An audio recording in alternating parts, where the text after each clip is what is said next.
This podcast was recorded during the 2023 WGA and SAG-AFTRA strikes. Without the labor of the writers and actors currently on strike, the television and movies being covered here would not exist. We stand with the writers and actors and support their call for equitable and fair treatment for everyone in the industry. You can support those on strike by making a donation at entertainmentcommunityfund.org, which will go to a writer, actor, or other entertainment worker in need. You're listening to ThunderQuack Podcast Network.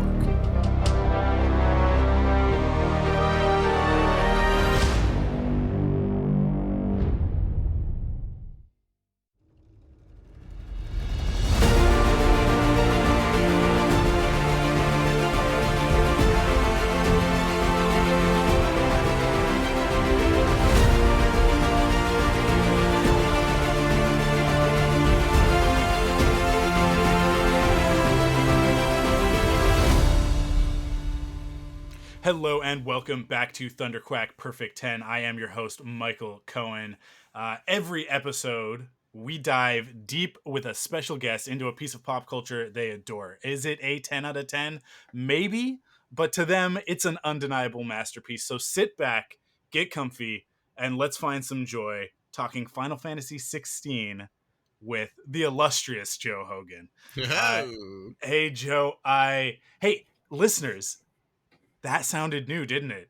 I'm taking things more seriously. We're in season 2 of Perfect 10. Okay, we did our first year of episodes, and I sometimes with a podcast, you're like, oh, let's do a few. Let's see how it goes. Let's find the voice. Let's find the vibe.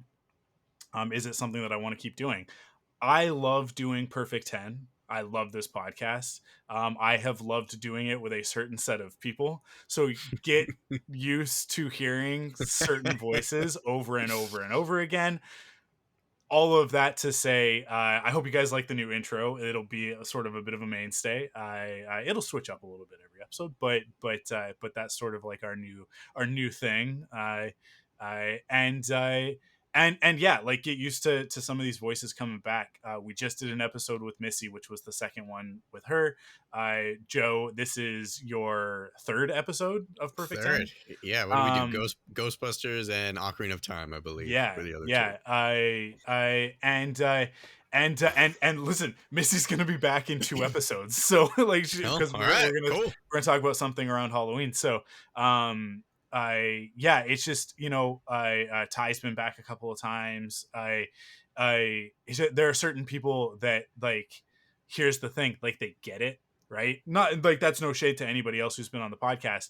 It's just that like the vibe matches up better with certain guests than with others, just by nature of what we do, right?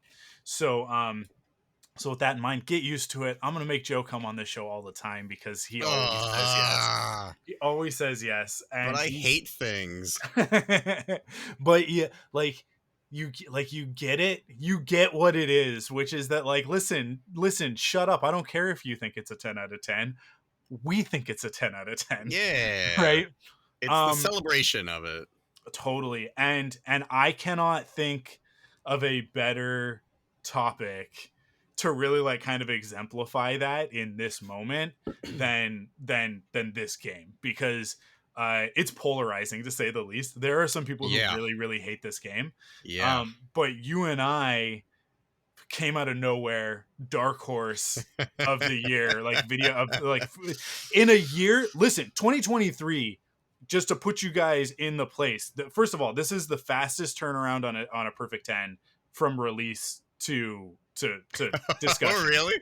This is like this game only came out a couple of months ago, and here we are already declaring it a Perfect 10, right?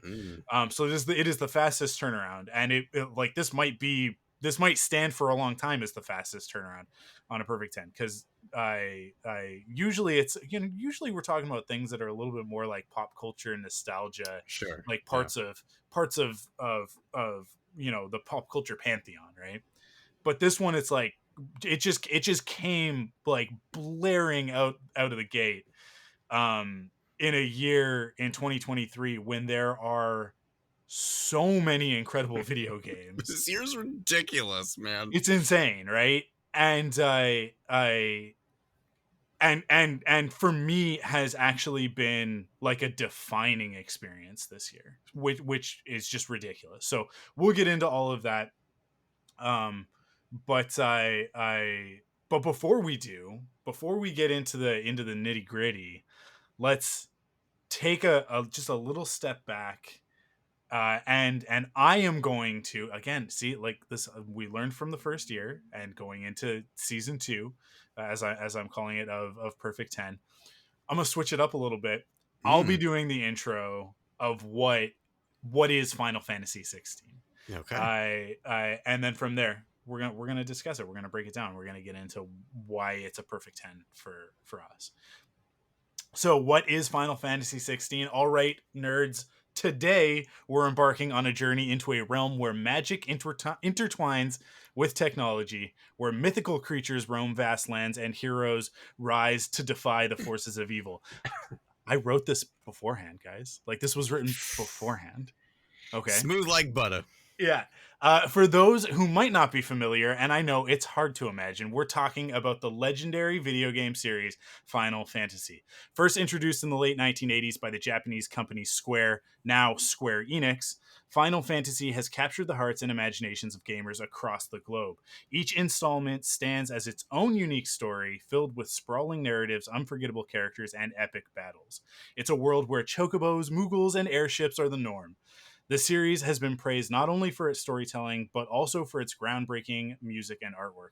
So whether you've spent countless hours leveling up your characters or have never even heard of a limit break, buckle up, because today we're diving deep into the fantastical world of Final Fantasy. Now, we're specifically going to talk about Final Fantasy 16, and here's the little intro on Final Fantasy 16. Building on the rich legacy of its predecessors, Final Fantasy 16 is the latest installment in the storied franchise. Venturing into a world that feels grittier and more realistic, this game delves deep into a land torn apart by conflict and kaiju-like magical creatures known as icons. Our protagonist, Clive Rossfield, is the first shield of Rosaria, whose main duty is to protect his younger brother, Joshua, the dominant of the Phoenix, icon of fire. As the narrative unfolds, the bonds of brotherhood are tested, allegiances shift, and the fate of their world hangs in the balance. With its breathtaking graphics, intricate combat system, and a tale of vengeance at its heart, Final Fantasy XVI has the makings of a perfect 10. Joe, That was well said. how are you feeling about Final Fantasy in general, and then Final Fantasy 16? I guess let's start with like let's lay some groundwork on what Final Sure. Fantasy means to us, because Okay. I think for Cool. both of us, it's people might have actually heard this already on an episode of the ThunderQuack podcast back in the day, where Joe and I talked about Final Fantasy. The episode is titled "Final Fantasy is Belts." If you want to go and listen to that one, we get a little bit deeper into Final Fantasy in general. But just sort of like give me the foundation for you with Final Fantasy as a franchise. So my first one was 7, which was on the PlayStation 1, of course. I had picked up a PS1 around 1999, so 7, 8, and 9 were already out on that. Obviously, all of the other ones were previously released on NES and Super Nintendo and all that stuff. But my first exposure was 7. I remember 7 being as big as Ocarina of Time when it released. And I didn't have a PS1, so it was just like, well, I have a Nintendo 64, so I'm focused on Nintendo stuff. But it was kind of like that, almost grass is greener on the other side, where you kind of looking over the fence like, oh, well, this other game looks really cool. So I did end up picking up that PS1. My first game I ever bought was Final Fantasy VII. Fell in love with it because I had never played a turn-based game before Pokemon Red and Blue. And loved that game, obviously, and then moved on to 7. Loved 7. Picked up 9 after 7 because I heard mixed things about 8. Loved 9. Picked up 8. Loved 8. Eventually got a PS2. Played 10. Loved that game. And I've continued with it since then. So I enjoyed 12. I didn't really like 13. 15 was cool, but it started for me. You know, you sort of asked before, like how I feel about Final Fantasy. 15 was kind of when I realized maybe this series is turning into something that isn't for me anymore. Yeah. Which, not to discredit 15 or people who like 13 or whatever, but I think the last one that I really, like, in my heart of hearts loved was 10 at that point. And I never played the MMO. Still to this day, I have never played the MMO ones. Um, and then I actually went back and played 6 and loved that game because I did not have a SNES growing up either. Loved 6, loved 4, and so that's what I was kind of walking into. Like, I've played some of the spin-off games. Love Final Fantasy Tactics. I love Final Fantasy as a series. I like the numbered ones. I like most of the spin-off ones that I've played. 7 Remake is amazing. Like, I am a huge Final Fantasy fan from the get-go. So when I saw 16, I was a little like, huh, I feel like this is going to be more of the same for me because, you know, going back and the fact that I went back and played 6, having never played it before, it made me realize, oh, this is the type of Final Fantasy that I enjoy. Like, the spin-off stuff is cool, but like, this is my bread and butter Final Fantasy. And I had kind of been getting that over the past few years from Octopath Traveler and the Bravely Default series, which is also Square Enix. So for me, I was kind of at the point earlier this year where I'm saying to myself, well, if I want Final Fantasy now, I think I have to kind of abandon the mainline series and just stick with, you know, Bravely Default and Octopath, because I think those are the games that are made kind of for the old curmudgeons like me that want stuff the way we always used to be. So that was my mentality going into this. So what about you? I know you had mentioned at some point that you don't have too much experience with Final Fantasy before this, right? Like, you played like a few of them. I like you, I did not have a PlayStation, so I was my console history goes NES, Game Boy, Sega Genesis. Actually, we got the Game Boy and the Genesis the same Christmas. It was unbelievable. Cool. We got the Genesis 2 with Sonic 2, Jurassic Park, NHL 94, and the Spider-Man video game. And then I got the Game Boy, the like sort of like the full travel set that comes with Tetris and the headphones and all of the like little accessories or whatever, the little magnifying glass with the light, and Kirby, because that, like, I had been just relentless about it, just like, I gotta get Kirby. So I got the game. We got both of those the same Christmas, so that was the best Christmas of my entire life. That's awesome. That was 3rd grade. Unbelievable Christmas. That Genesis is important because that sort of like defines where I go. Because from 3rd grade forward, I am Sonic the Hedgehog fan number 1. I'm collecting the comic books. I'm playing the video games. That's like my life at that point. I was obsessed. I hate to interrupt you, but I have to ask this question before I forget it. Yeah. I was also a big Sonic fan as a kid.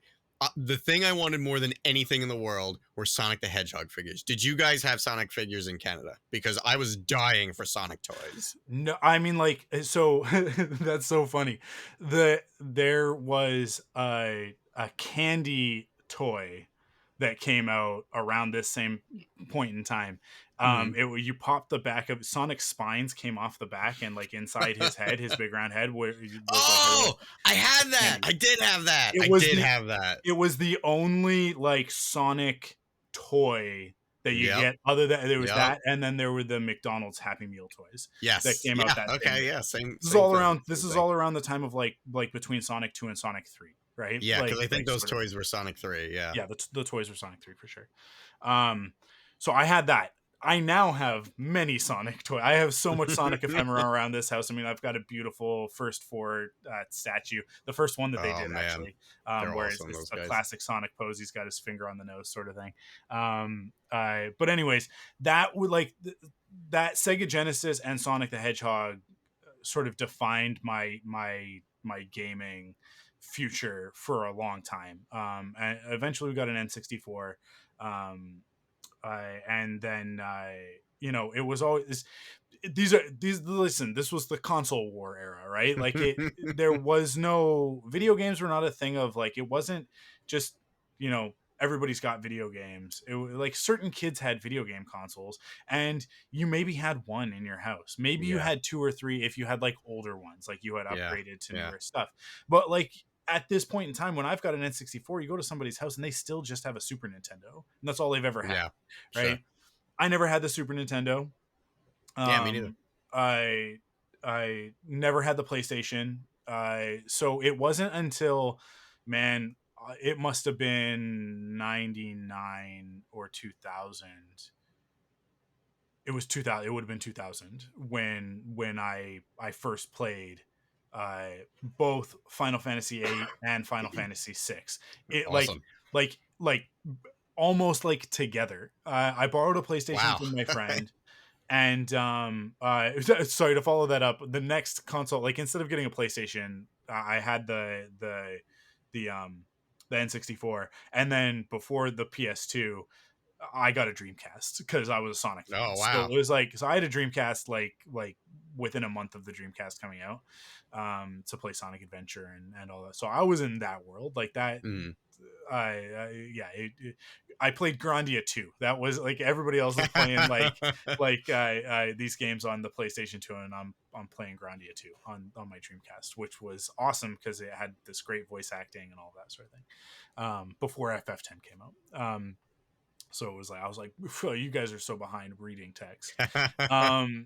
I But at some point, like in 2000, I borrowed a PlayStation from my friend, and I and Final Fantasy 8, and got into that. So that was my first experience playing Final Fantasy myself. I had seen a bit of 7 as people were playing it. We had like a video game store that we would hang out at, and so there would be video games like on the TV, and you sit around and like, the older kids would be playing things like Final Fantasy, and you'd sit and you'd watch them play it. So I got it. I saw Final Fantasy 7 and was like, okay, like it's kind of cool, but I don't really like understand this whole. I hadn't played an RPG at that point. Like I had not Mhm. played a turn-based RPG.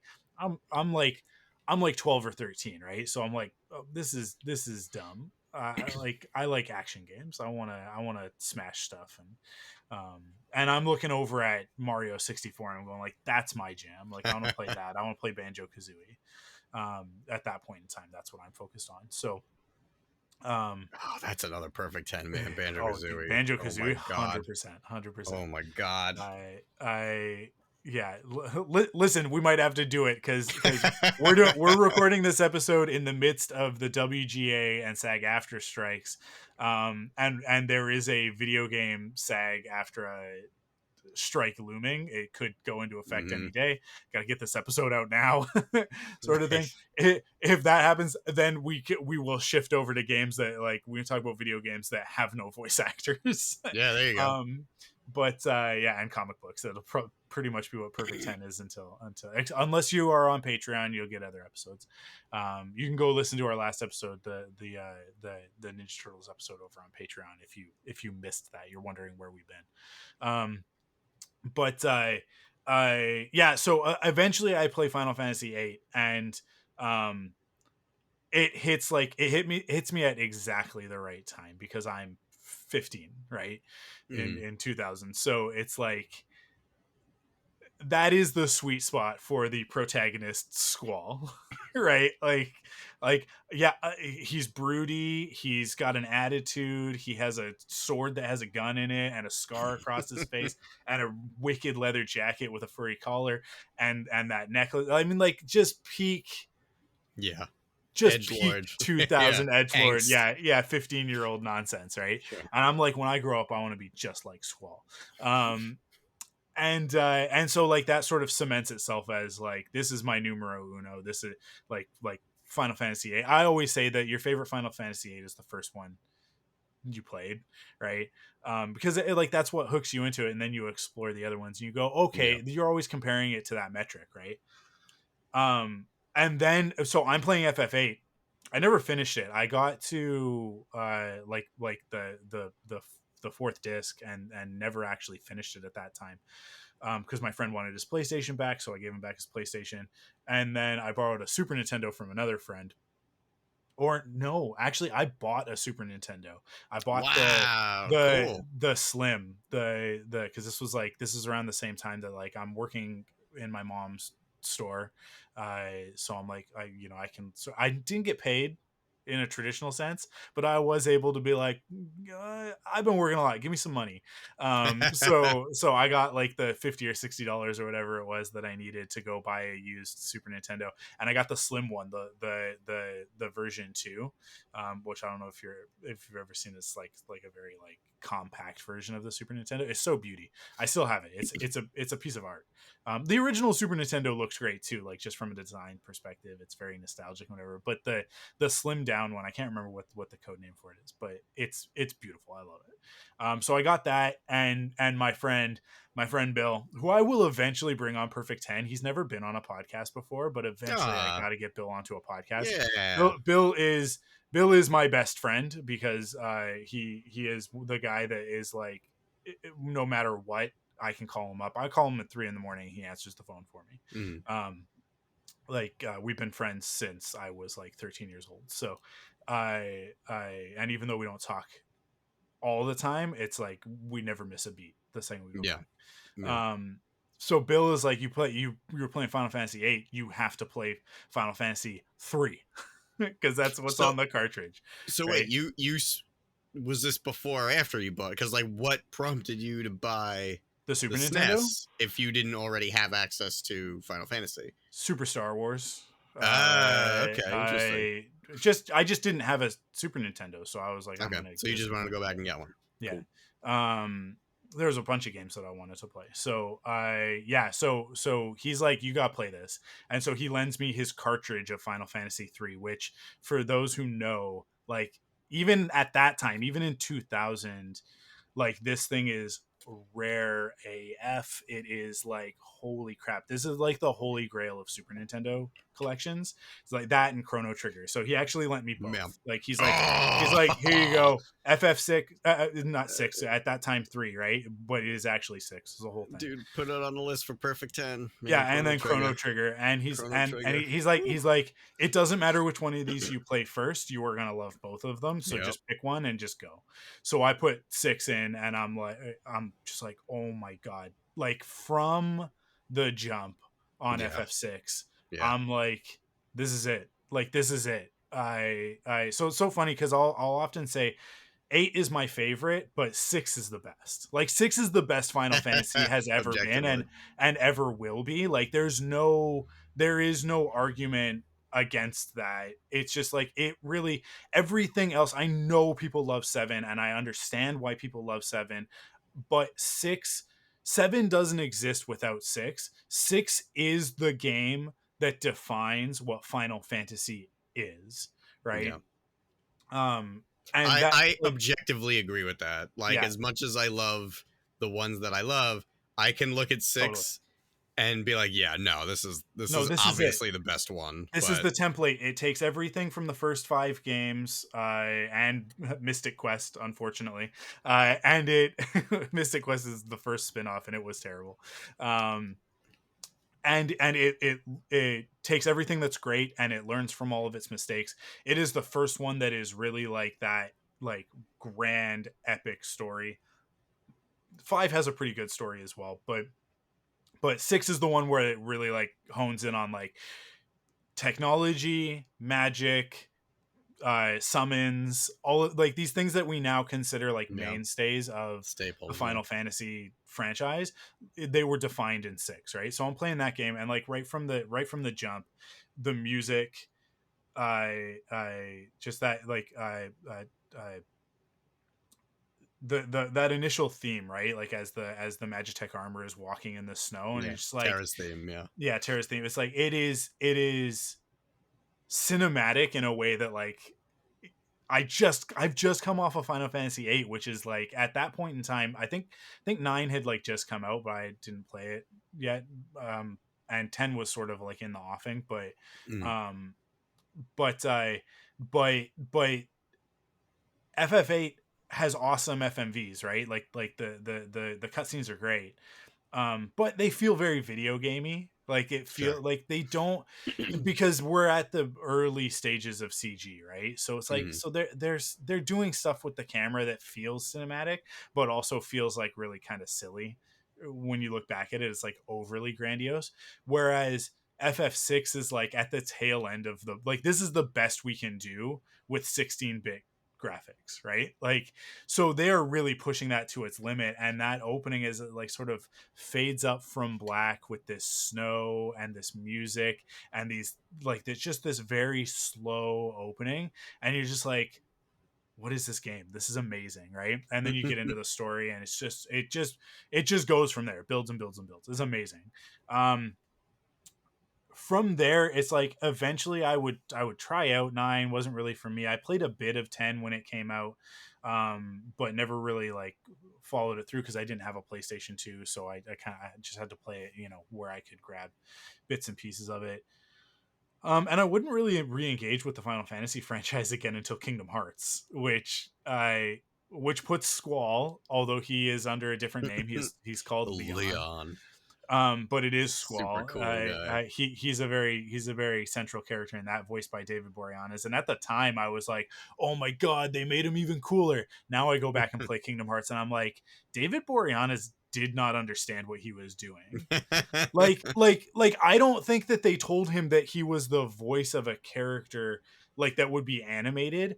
I think that he thought he was like, he didn't understand that, like, people are gonna hear you say these lines, like the character is gonna talk in the video game. I don't think that he got it. Like I go back and I watch that. Everybody else in that game is delivering like incredible performances, right? Like all the Disney characters and stuff are totally on point. Haley Joel Osment as Sora is a 10 out of 10.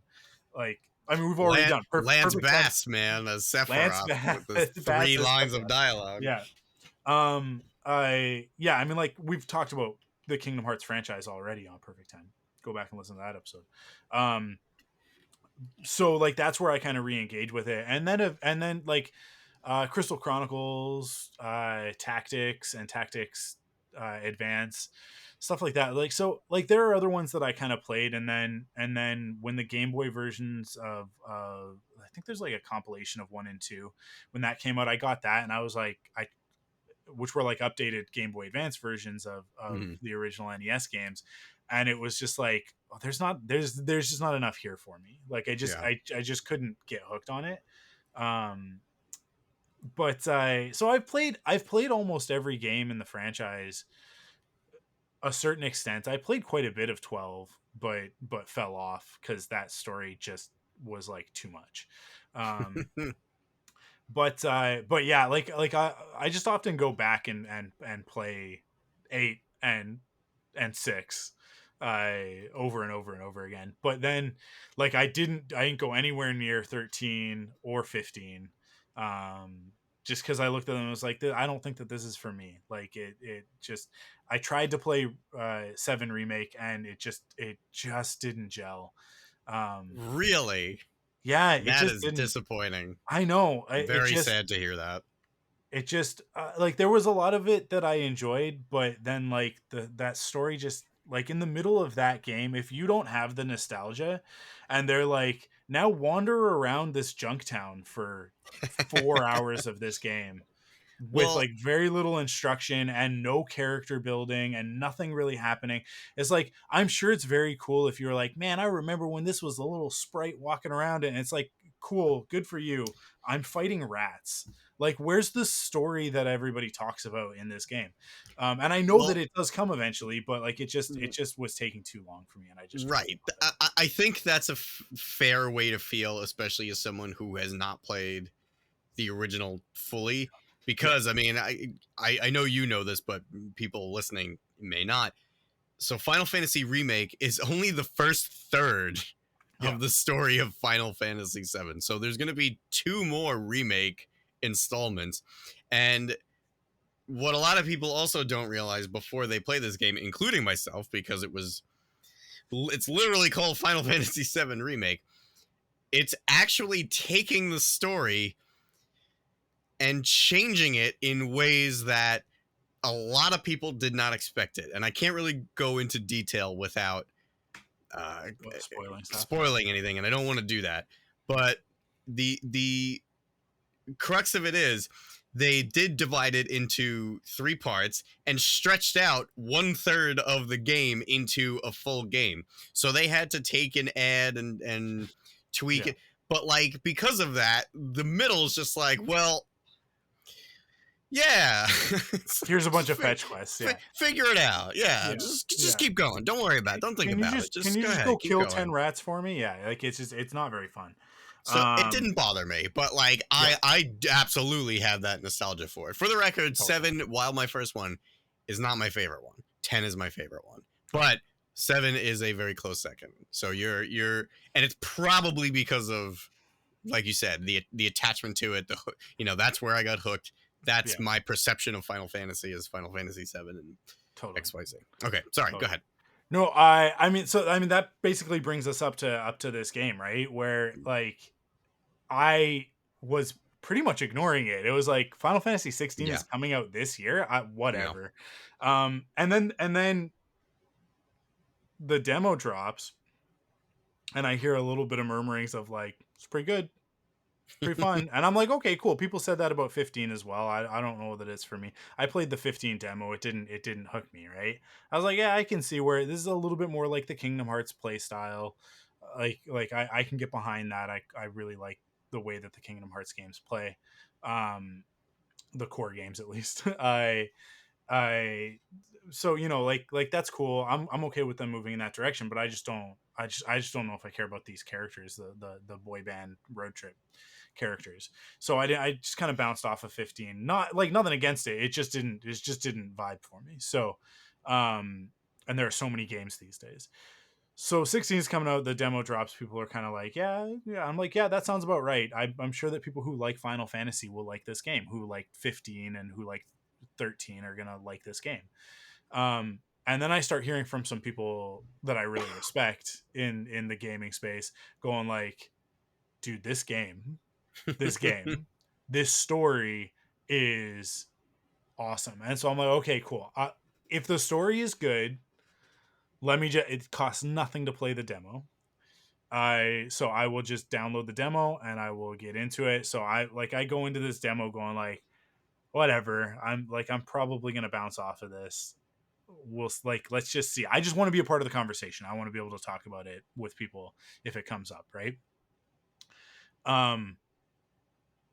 I play through the demo, and by the end of the demo, and the way that the demo is structured with the story is like it gets you right up to like the end of the first act, basically, right? And it's a 5-act story, so it gets you up to the end. It's very Shakespearean. I love it. It gets you up to the end of the first act, and at the end of the first act, a major series of events happens. From here on out, everybody, we are going to spoil Final Fantasy 16. I know it's like the game has just basically come out, sort of like in relative terms. So if you haven't played through it, you want to play through it, and you don't want us to spoil the story, pause here, go play the 30 or 40 hours that you're going to need for the game, and then come back and finish this episode, I guess, if you remember. But whatever. I mean, like this is the thing. We're going to spoil the story. I do still think that like any great story, we can talk about it and we can talk about the spoilers. You got to experience it as well. Like if you will still get something out of it if you vibe with, if you don't care about the game, like about playing video games, and you just want to hear us talk about the story, I think it's also worth sticking around to hear us talk about this story, because it does have meat. And then you go back and go watch a let's play or something. I am like on the verge. I'm currently between jobs, which is a nice way of saying that I'm unemployed. I am like on the verge of like, should I if I can set up a streaming setup, should I stream this game? Just because I love it so much and I want to play through the story again. And I know that there are people who are probably listening to this podcast who don't really play video games who are like, well, I would like to be in on it. It's like, well, you can watch me play it. But then I don't want to be made fun of for playing with all of the guardrails on, because that is how I played this game. What? Yeah, no, I know, but it's just like the second you put yourself in the public venue, it's like you open yourself up to having tomatoes thrown at you. Yeah, okay, so full spoilers from here on out. So when you start the game in as like as young dorky Clive, um and you get to this point, it's like, oh, there are these wars going on, you're kind of removed from it. It's very much the first episode of Game of Thrones, where Yeah. I'm training in my little castle courtyard. My brother's there. Is that my sister? It's really hard to tell. She seems kind of sisterly, but also like she's not actually my sister. um there's a vibe. We'll talk about it. I and I'm training to protect my brother. I'm the first shield of Rosaria, and I'm sworn to protect the dominant of fire, the Phoenix, my little brother Joshua. It's such a great setup. But first, like, let's go out on our training mission. So like your final mission, like this is like your final test. If you can do this, then you will be the officially the first shield of Rosaria. So you go off and you do that, and I'm like, okay, fine, whatever. This gameplay is kind of fun. Then you get to the boss fight, you get to the Morble, and it's like the music kicks in. And I swear to God, just like Star Wars, 90% of my love affair with this franchise is the music. And FF16 goes so hard. I Masayoshi Soken, not new to the franchise, but I think this is his first in the mainline, right? He did Final Fantasy 14, which is one of the MMOs, but usually, I it's is it Aonuma who Uh, composed all of the previous ones? Nobuo Uematsu, and Or, yeah, not Nobuo all Uematsu. of the previous ones, because Aonuma is one of the directors. Yeah, yeah, but go ahead, go ahead. yeah, no, yeah, that's it's. I don't remember exactly which ones he's done Like the full ones, but like there are seven, like eight, Final nine, Fantasy 10, 10. right? Like, Yeah. yeah, Well, like 10 he co-did. There's somebody who did about half okay. of them, and they kind of switched over. And you can tell, like, when you hear it, you know who is who. Like Yeah, it's yeah, kind of oh, for funny. sure. Um So yeah, so Soken comes in with this incredible score in this game, like playing on some very classic themes. I mean, like, he got me right from the get-go because the battle music starts with the same intro as the Final Fantasy VIII battle music, which is mm, I um yeah, it's like the opening notes are the same, and he does that a bunch with this score, where he pulls in some 7, he pulls in some 6, he pulls in mm, some 8, he pulls in like all of the sort of classic stuff, like, many of the themes that have been there since day one. He pulls them in, but then like expands them and does more sure. with them than ever Yeah. before, and makes them like really, like, he assigns them to characters and to moments, and yeah, it just like it gives you that nostalgia, but then also like does it in a completely new way. It also brings in some other genres of music that previous Final Fantasy games have not gone anywhere near, which is very interesting because this setting is very, very fantasy. It's not Mm, mixed in with the technology very much. There's a little bit of sort of like, oh, that's interesting. That's a little bit anachronistic, but there's not as much of it as there is in the other main installments, right? Um, but yeah, like that score kicks in that fight with the Morble, and I was just like, I'm 16 Bells is the name of that song if you go listen to it on the soundtrack. And I was like, 16 bells. I'm oh gonna put it on in the yeah, background now, just so I was you. like, oh man, I think I might be sold. I think I might be sold. I and and then you keep going through the story. You go to the Phoenix Gate, where Joshua is supposed to go. He's supposed to go down into this Phoenix Gate. It's like this sacred place. Only the dominant can go in, so that he can sort of like commune with you know Okay, I hear it immediately. Yeah. yeah, yeah. It's a I mean, like, 16 Bells is like it's an instrumental version of Find the Flame, I think. Okay. It's either This that this or track is 19 minutes long. yeah. Oh I it's extended. That's why. Okay. It's either the instrumental version of that or To Sail Forbidden Seas, which are like the two main battle themes, Okay. which are both like just they're so tasty. I like when I've been listening to the soundtrack since it became available on Apple Music. I've been listening to it almost nonstop. Like I just my ADHD hyperfixation at the moment is the Final Fantasy 16 soundtrack. I just redid my whole portfolio website. Go check it out, arkwolf.com. I and basically like the theme for that website has been this soundtrack.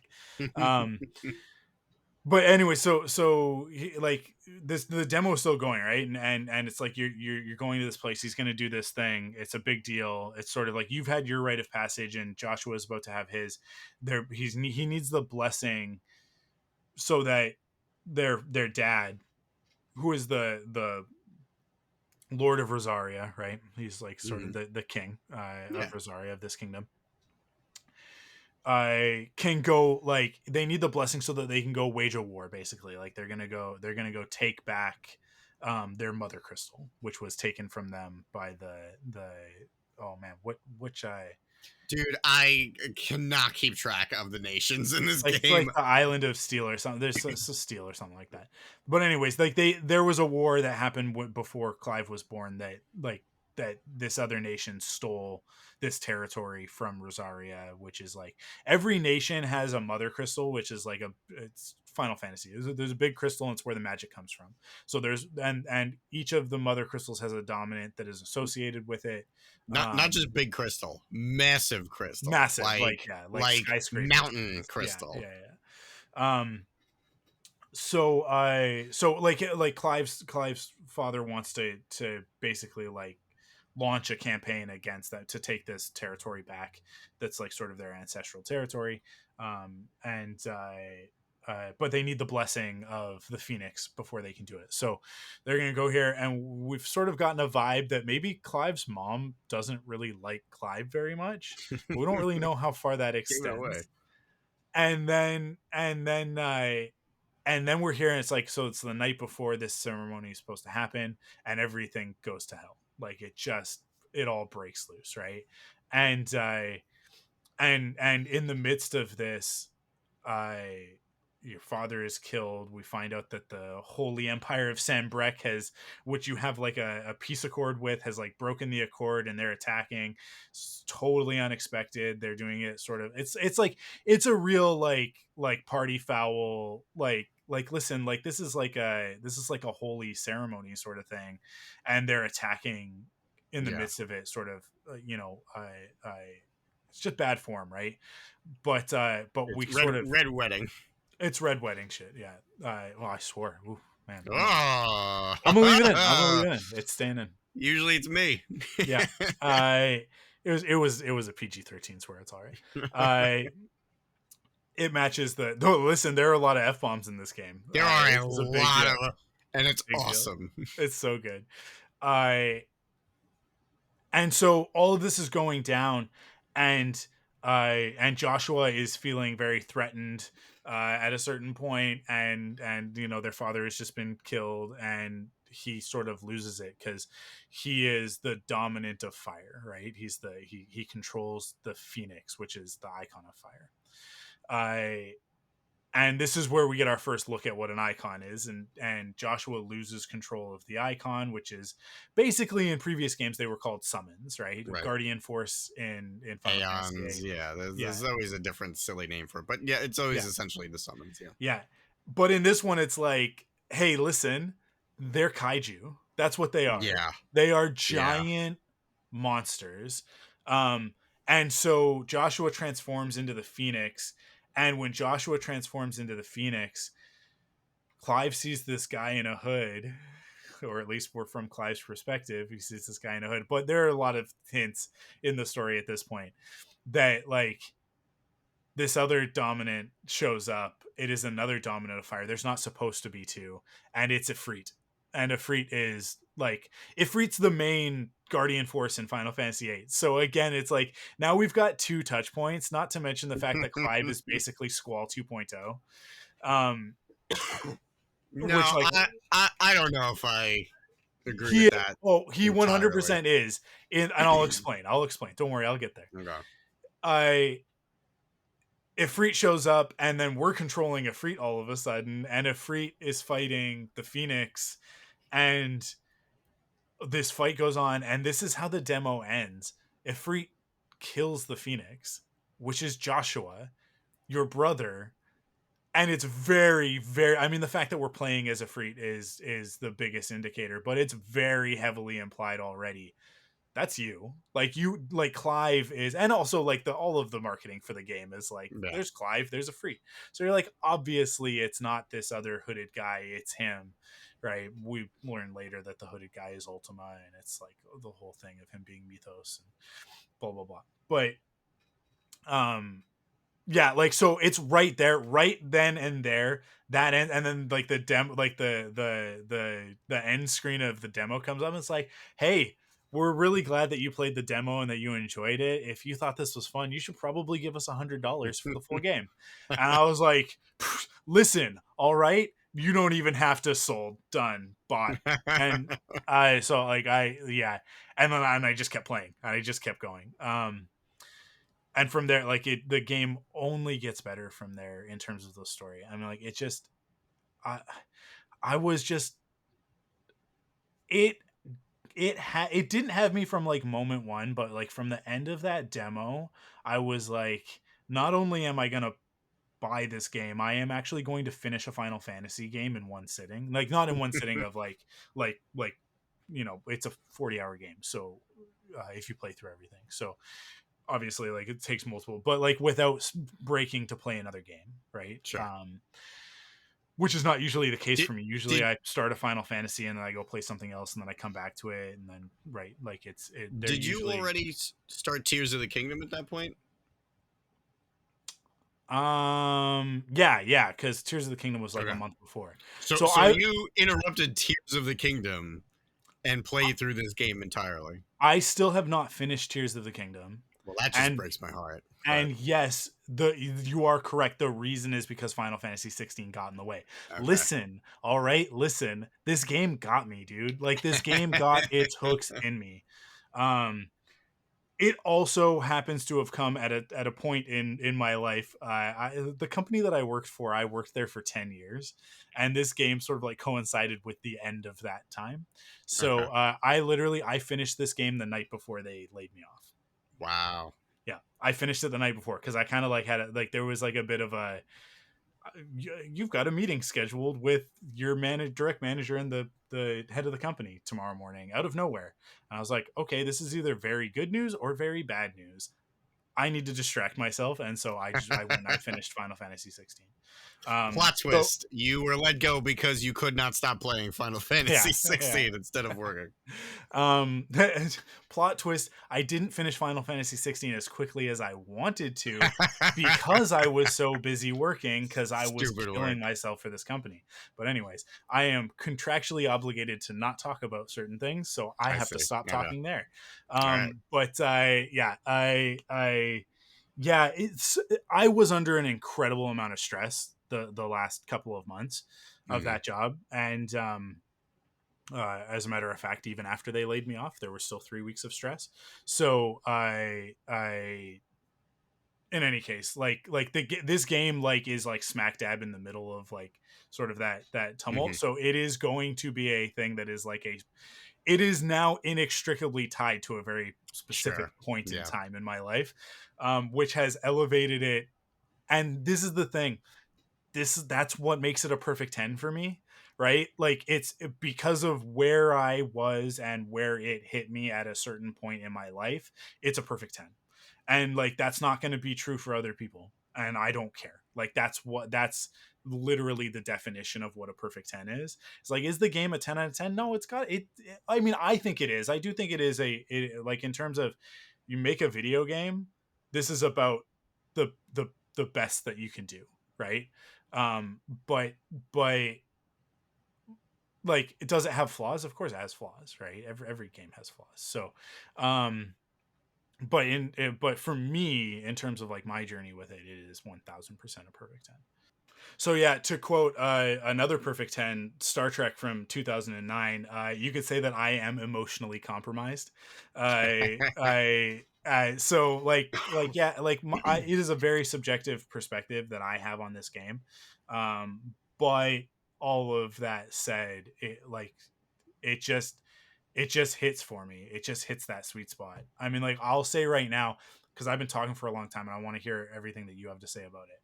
So I'm just gonna close out my thoughts on this game and my experience, my journey with this game, in saying that like it used to be Final Fantasy VIII favorite Final Fantasy, Final Fantasy VI best Final Fantasy, second favorite, right? And then it doesn't matter what comes after that. It was really just those top two. Mhm. Um, and I had said to you early on in playing this game, well, this is definitely top three. Like it definitely jumps ahead of every other Final Fantasy that I've played. Um, Having finished the game, having sat with it for now about a month, about 4 weeks since I finished the game. Not having been able to stop thinking about it, listening to the soundtrack ad nauseum, to the point that my girls are like, "Do we have to listen to this again?" Um, like this is my favorite Final Fantasy game. It is like it usurps eight because like I want to play it again. I'm gonna go back. I'm gonna play it again. And I do think that Clive, for me, this is again a totally subjective thing. Clive is my favorite Final Fantasy protagonist. He is now my favorite. This is a big deal, dude. This is a massive deal because Squall defined who I was from the age of 15 until I was about like 21.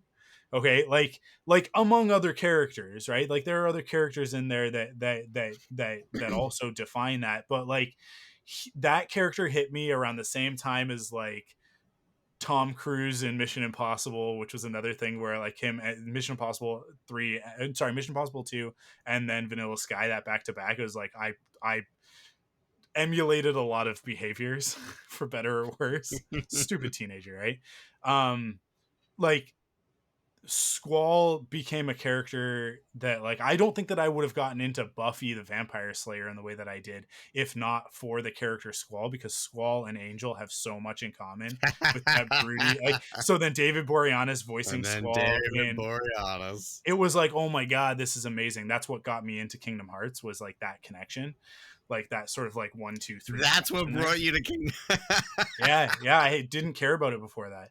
That's I funny. was kind of like at that age, because we're talking like I'm like 18 19 when I first played Kingdom Hearts. I was like too cool for Disney stuff. I was like, that's for kids. And then I played Kingdom Hearts and went, I'm a stupid kid. I've always been a stupid kid. I'm there for every one of these animated movies. What am I talking about? And I got back into it. But I was in my first, like, that was in my 2 years of film school and stuff, where I thought that I was like, I had to be like cool, and everybody made fun of me for liking Star Wars. And so I was like, I was identity crisis at the time. You know what I mean? Like we all have at that stage in our Mhm. lives. But anyways, so like I said, like here's like this is the thing. At that point in time, I'm also on an MSN group message board role playing. This is a Kingdom Hearts RP message board group role playing as Leon. Okay.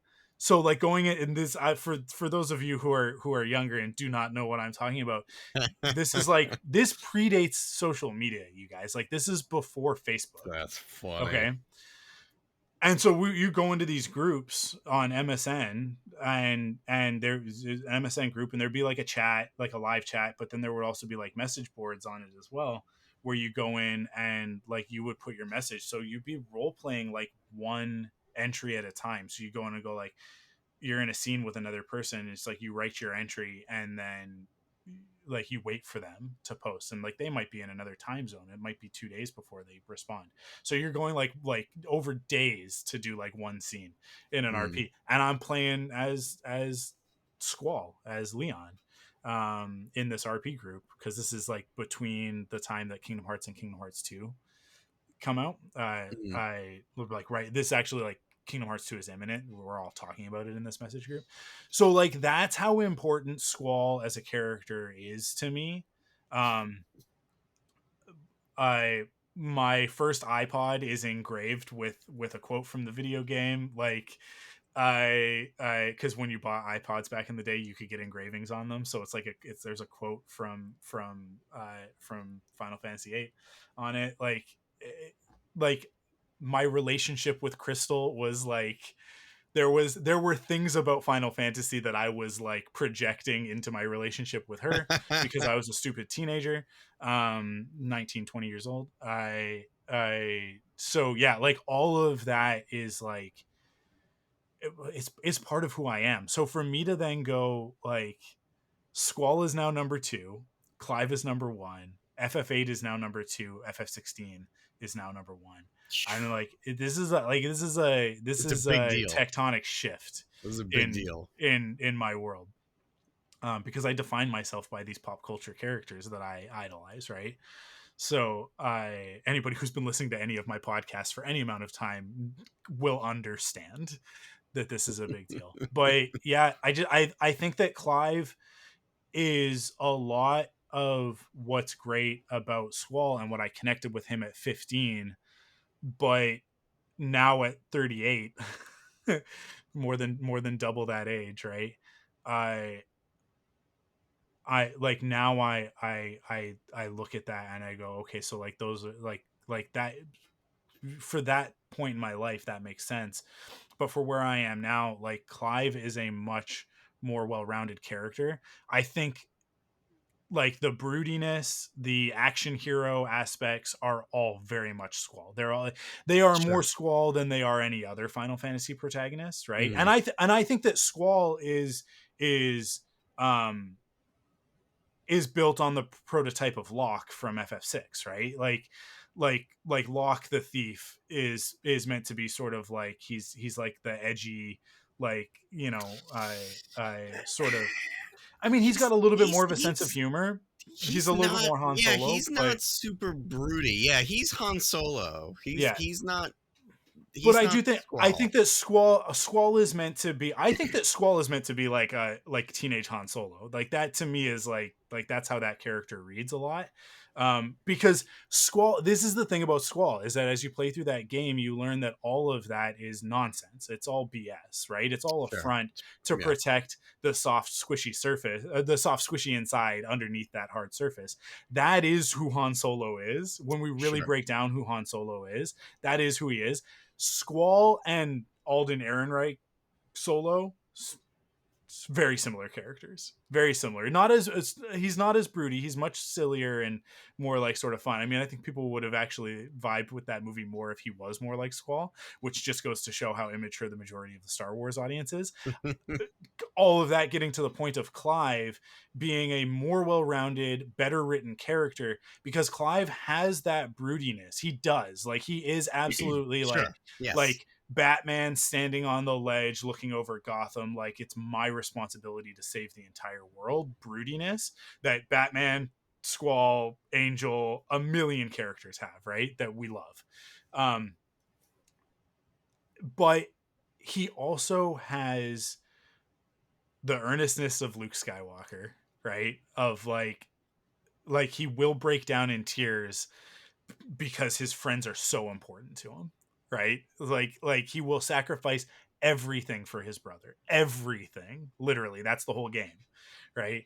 And it like I think it was at the moment, it's at the moment in the game where sort of all seems lost towards the end and he's just like when he's confronting Ultima, it's not like an epic like stalwart stoic I'm here now and I have all of the power and I'm gonna defeat you because it's the right thing to do.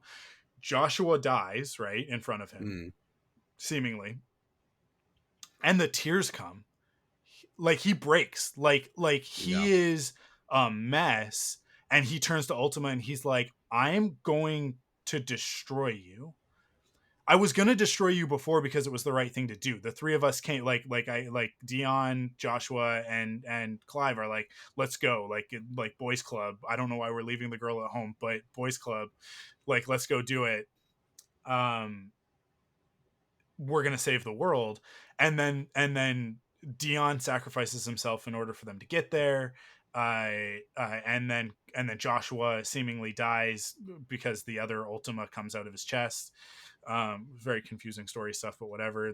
They look the same, but they're two different guys. But it's because Ultima is like a hive mind being of like duplicates of the same dude. But whatever. Right. It's very Final Fantasy. I think it's rad. I love it. I love Ultima is an awesome antagonist. I think but like all of that stoic, like we're gonna save the world stuff, just like evaporates, and all that you have left is that 15-year-old boy from the beginning of the game who watched his brother die, who like carried around the guilt forever and the trauma block of like somebody killed my brother and I need to kill him, and then finally like unblocking that trauma and going, it was me, and then your brother's still alive. And then like all of this comes rushing to the surface, and it's not that he can't contain it, he doesn't contain it. He feels his feelings, and it would be so easy to write this character as toxic masculinity in, video game form, and they don't. He is actually a really, really great example of toxic positivity, right? Like, or not positive masculinity. Sorry. Whereas like toxic positivity, that is a different thing. Of positive masculinity, which is that like all of his power, all of his strength, everything masculine about him is in service of protecting others, right? That's what positive masculinity is. And then on top of that, he allows himself to feel his feelings, and it's a journey that he goes through in the game. And like the game is literally, his story is literally about his psychological trauma and his journey and accepting that and moving forward in order to become a hero, right? And he does, and all of that happens, and then and it's not, he doesn't become what everybody wants Luke Skywalker to be, which is like throw the lightsaber away, stoic, I have no emotions on my face, right? He becomes actually like the next evolution of that, which is like, no, my feelings are actually like this is actually my strength. My love for Jill, my love for Joshua, for the world is what is the source of power that is going to allow me to defeat Ultima, not myself, not rugged individualism, right?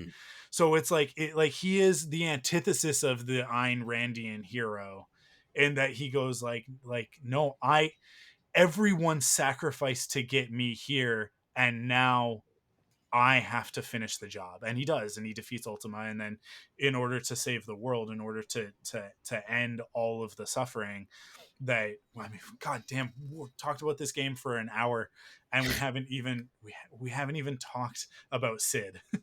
Which is like the other part of this game where I'm like, this is the 1-2 punch of Clive and Sid, where I'm like, this is the best Final Fantasy game for me. Because like everybody who sacrificed everything to get me here and to free the world in this mission from the tyranny of magic, which we ultimately find out is Ultima. I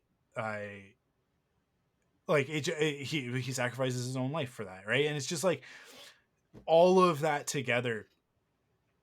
For me, he's the best protagonist. He's also so hot, you guys. Oh my god. He is not just the sexiest Final Fantasy character, in my opinion. He is in like the top 3 sexiest video game characters of all time. Man, just, and again, where I am in my life, my personal journey, and the things that matter to me in this moment, it's like My personal freedom of being able to say on a podcast that is going to be listened to by literally tens of people, um this public forum, and saying no, like I am attracted to Clive, you guys, like the dude is hot as hell. And that is a pun because he is like he's a freak, right? And like he is they call him Mythos, and then at the end he's like, no, he's Logos. And it's like, and then me looking it up and going like, what, Mythos Logos, like what does that mean? And then looking up Mythos and Logos, and it's like, oh, Mythos is like is is emotion and flights of fancy and that sort of thing. These are Greek ideologies. So mythos is like where myth comes from, right? Logos is reason and logic. And the fight of this game is the fight between magic and non-magic, flights of fantasy, right? Final fantasy, and reason and logic. And so he's like, Ultima wants him to become Mythos, the who will like destroy free will, and magic will rule the world through Ultima, who is this like hive mind being, and humanity will lose its autonomy, right? But he's like, no, the will of the people will win. Reason and logic is like right now where we are in the middle of these labor strikes. It's like this game is so 2023. It's so of the Yeah, it's moment. It poignant. is. It's It poignant. like I Yeah. just there's so much about it of like rise up against. I mean, like there's an allegory here about the 1%, and labor movement, all of that stuff. Like there's stuff, there's allegories in here about racism. The game was under a lot of flack initially for like, oh, it's only white people, and it's like, well, there's a reason for that. It like the subject matter is very, it is very racially charged, Mm, but I think to add that, to add a layer of like having like black people or people of color in some of the roles that they would have been in this game would have added yeah. another layer that would have distracted from what the story is actually about. So I Right. think it was the right call. I do think it was the right call. I just think that they needed to be better about the messaging of that, of Mm, like them being like, no, the rest of like there is a larger world, but this is like this is the whole point, is that this culture of Valisthea is isolated. These two mm, continents of storm and ash are isolated from the rest of the world, and they've done that on purpose, and it's bad. It is actually bad that they're all white.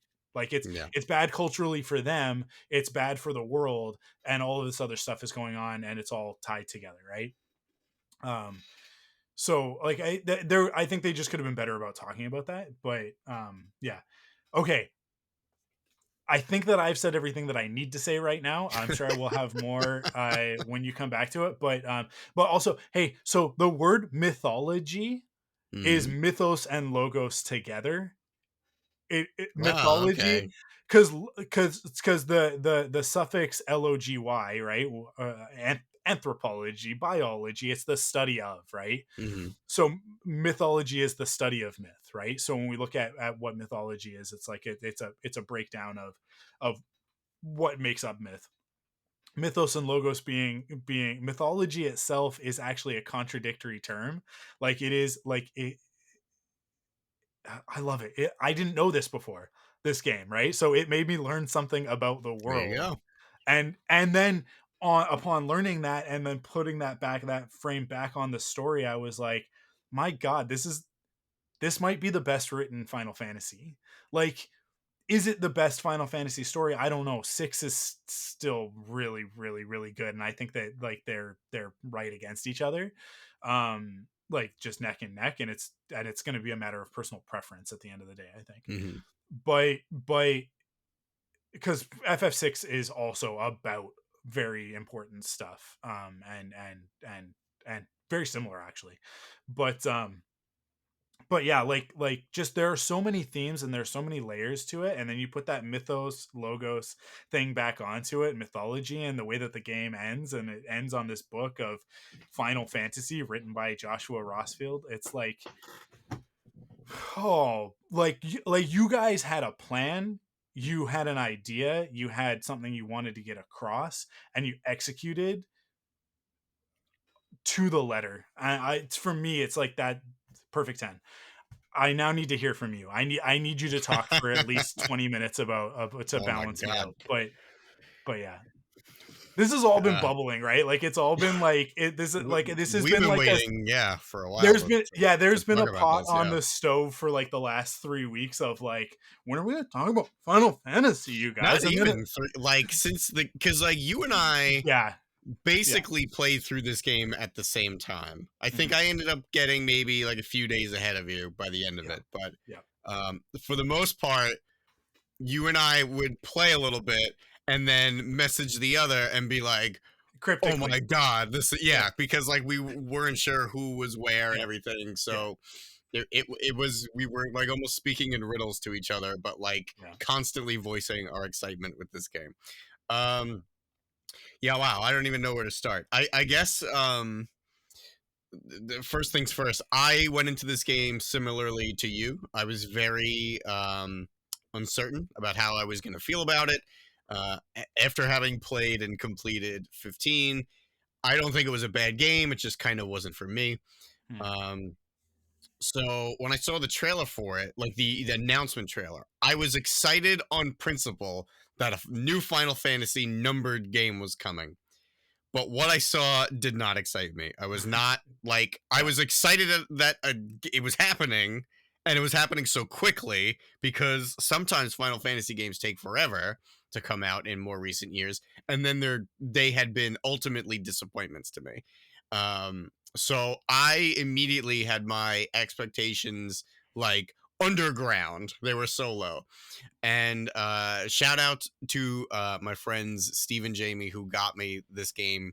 They pre-ordered it for my birthday, so they my birthday was in May. This game came out in June, and so on release day it just showed up. So I really wasn't even paying attention to it. I knew it was coming out, and they had told me on my birthday like, "Hey, we got you this game," and I was like, "Oh, cool," because they know I love the Final Fantasy series, and they picked it up for me. I had planned on maybe picking it up Black Friday if it ever hit 20, 30 Yeah. bucks because Yeah. games don't go down to 20 bucks anymore.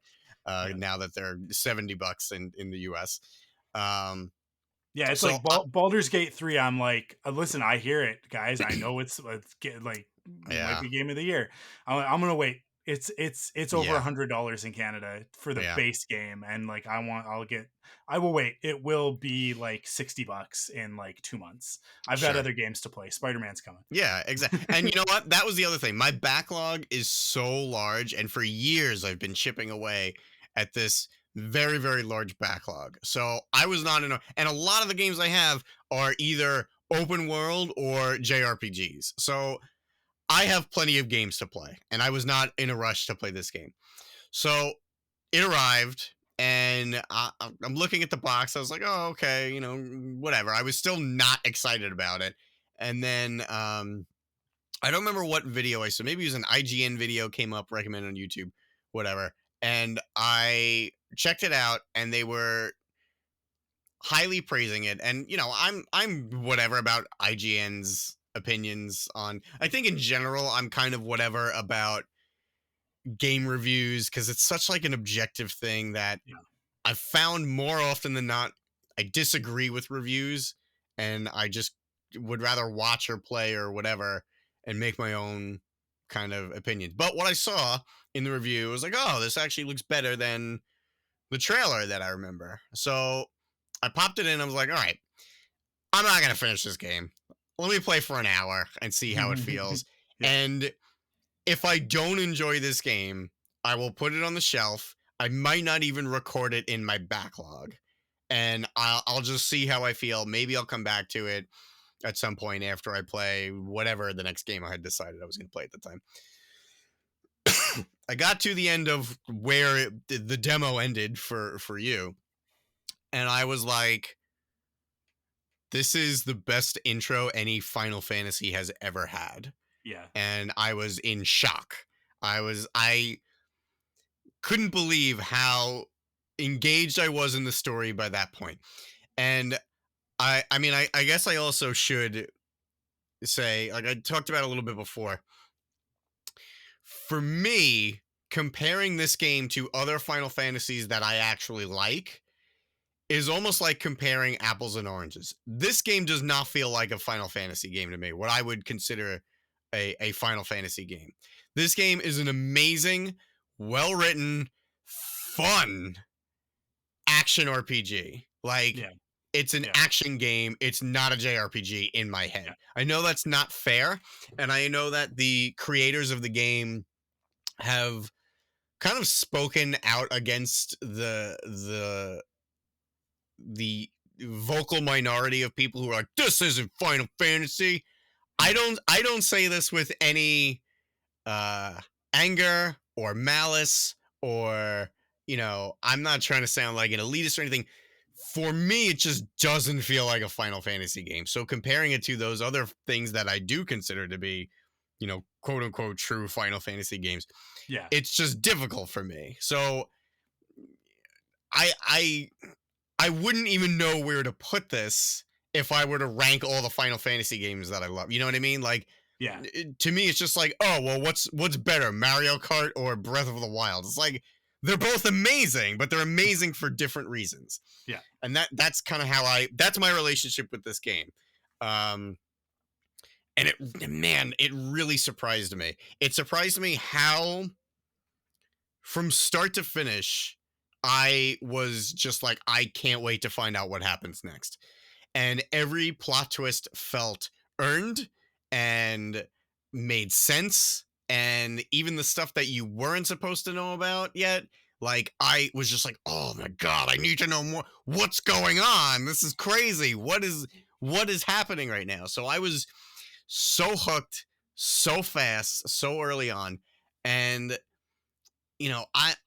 I have things that I miss, but again, like, it's almost like silly to consider those complaints to have, just because, like, okay, well, it's not those other Final Fantasies, so it doesn't matter that, like, you don't always have a full party of people that you can choose who's with you, and customize them and mess with their stats and Yeah. gear and all that stuff. Like, it doesn't matter because it's not that game. And it doesn't have to be that game. And I still get that game. Like I said, Bravely Default, Octopath Traveler.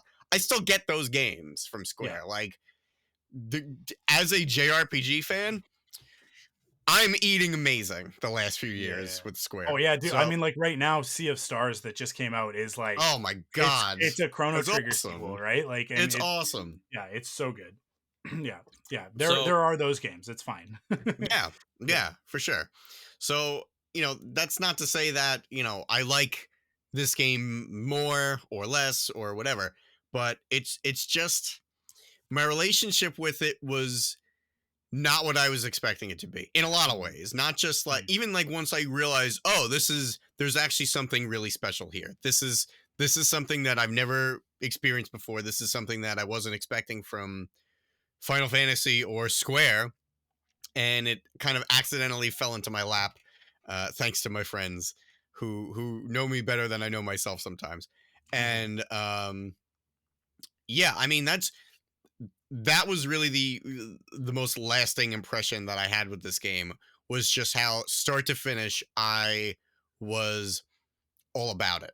Um, and to kind of uh, go back real quick to what you were saying about Jill being left behind, I agree with you. It really annoyed me. And it kind of, at the time, it was that same complaint that I voiced a minute ago about, like, man, I wish, like, you could just pick your party members and bring with you who you wanted to bring. But, like, I would not have brought Dion if that were the case. But, like, Dion was awesome in that sequence. Like, yeah, it would have Yeah, been great to have Jill, but, like, that whole thing was awesome. And I was like, you know what? Okay.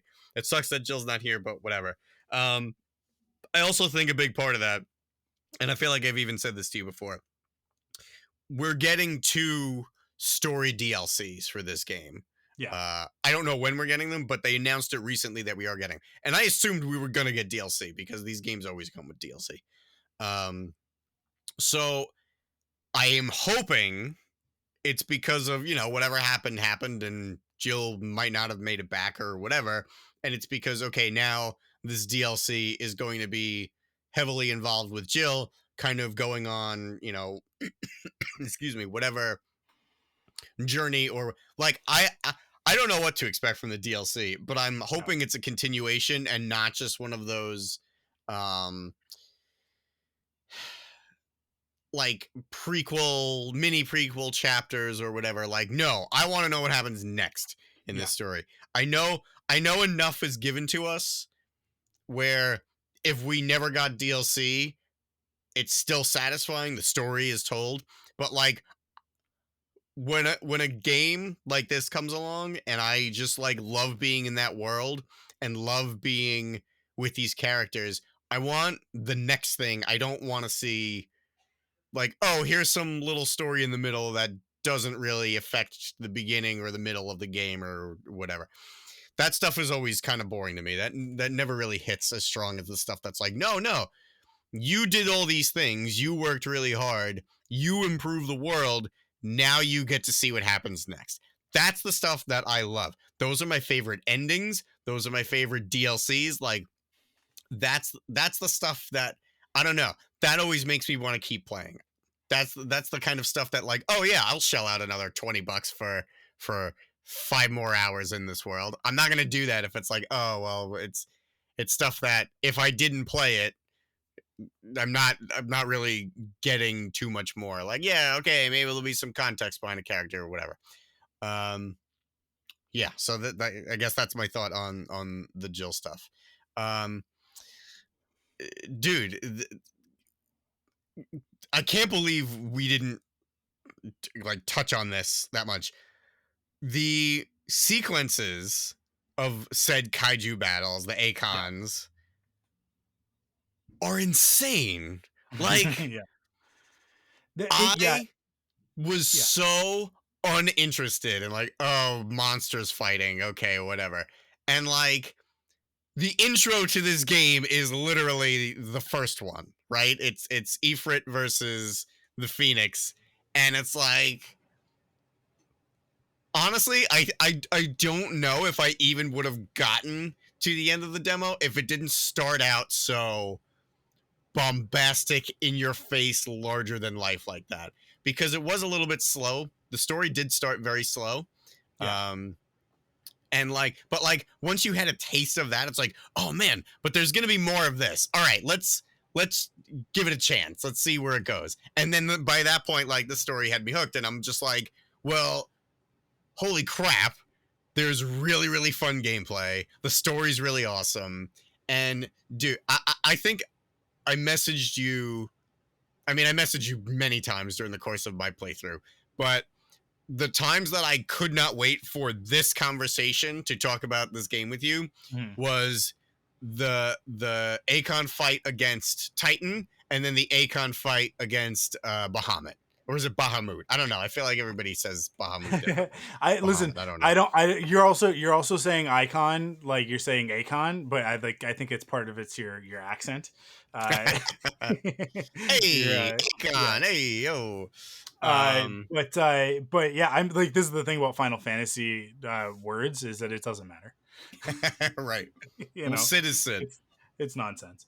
But yeah, no, I mean those fights, the one against Titan is like, oh my god, dude. I can't believe that we got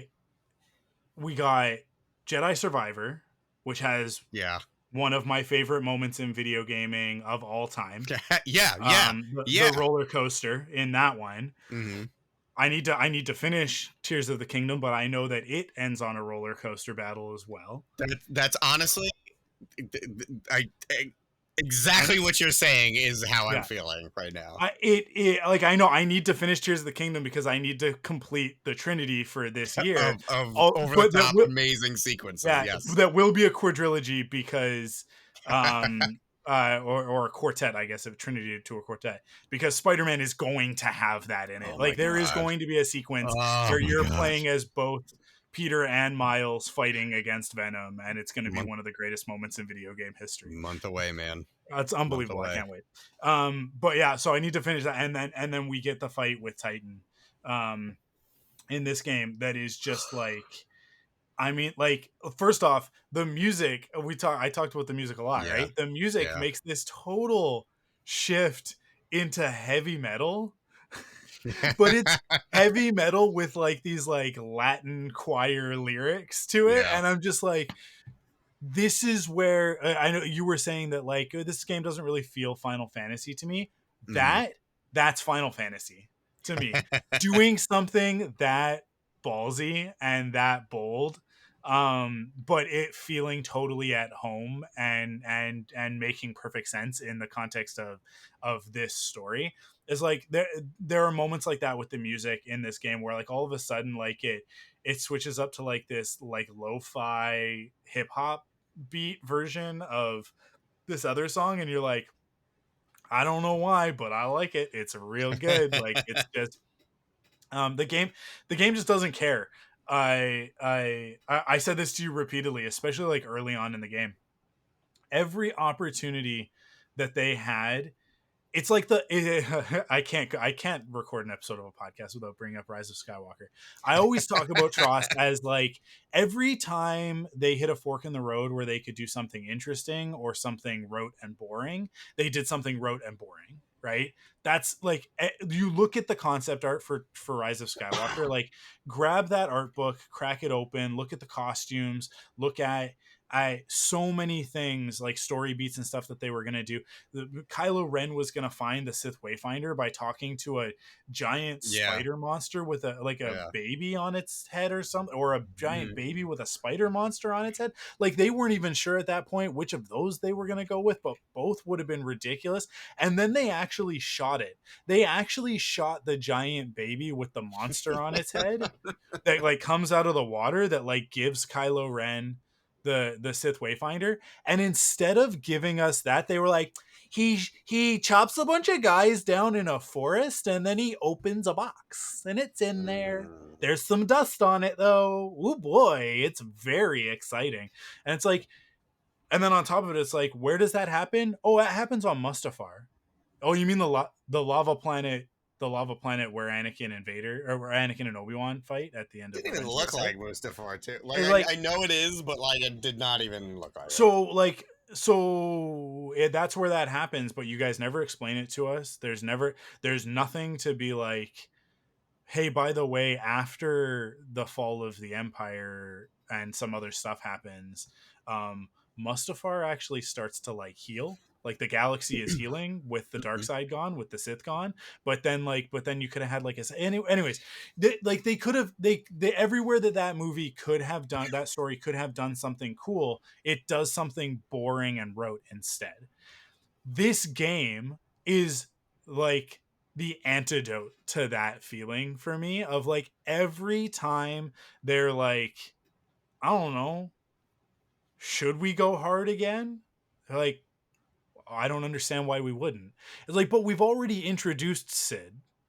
Like, Sid already had like a thing where like we see the lightning and then we see the foot and then we see the cigar and we're just like, clearly this guy's awesome. It's like, yeah, but like, I don't know. You guys split up. He's been gone for like more than 5 minutes. Do it again.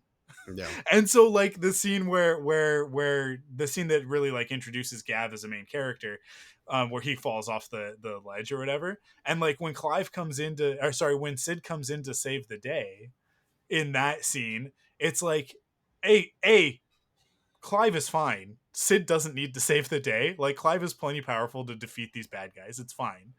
But like, it doesn't matter because Sid is awesome. So like, a crack of thunder and a bolt of lightning and like, let's do another pan up to reveal, just to reinforce how awesome Sid with his two swords and his full leather outfit and his popped collar and his cigar actually are. Like, just do it again. Just do it again. It's fine. You know why? Because it's awesome. If you were gonna just do the boring thing again, I'd be like, get out of here. Like, stop wasting my time with the boring stuff. But every time they're like, can we do something cool here? Can we, like, what if Titan eats one of these crystals, like one of these magic crystals. What happens to him then? Oh, he goes from being a Oh kaiju to a no. super kaiju. And it's like, okay, so like, um, so like you're gonna do the thing that they did in Pacific Rim 2, but you're gonna do it awesome this time. So yeah, that's what we're gonna do. And it's just like everywhere that they could have done something lame, they went scratch that, do something awesome instead. And it's just like, and it's just like it didn't pull punches in that respect. So like when you get to moments, because it does those grandiose moments of like Sid's introduction and then his reintroduction and then Yeah.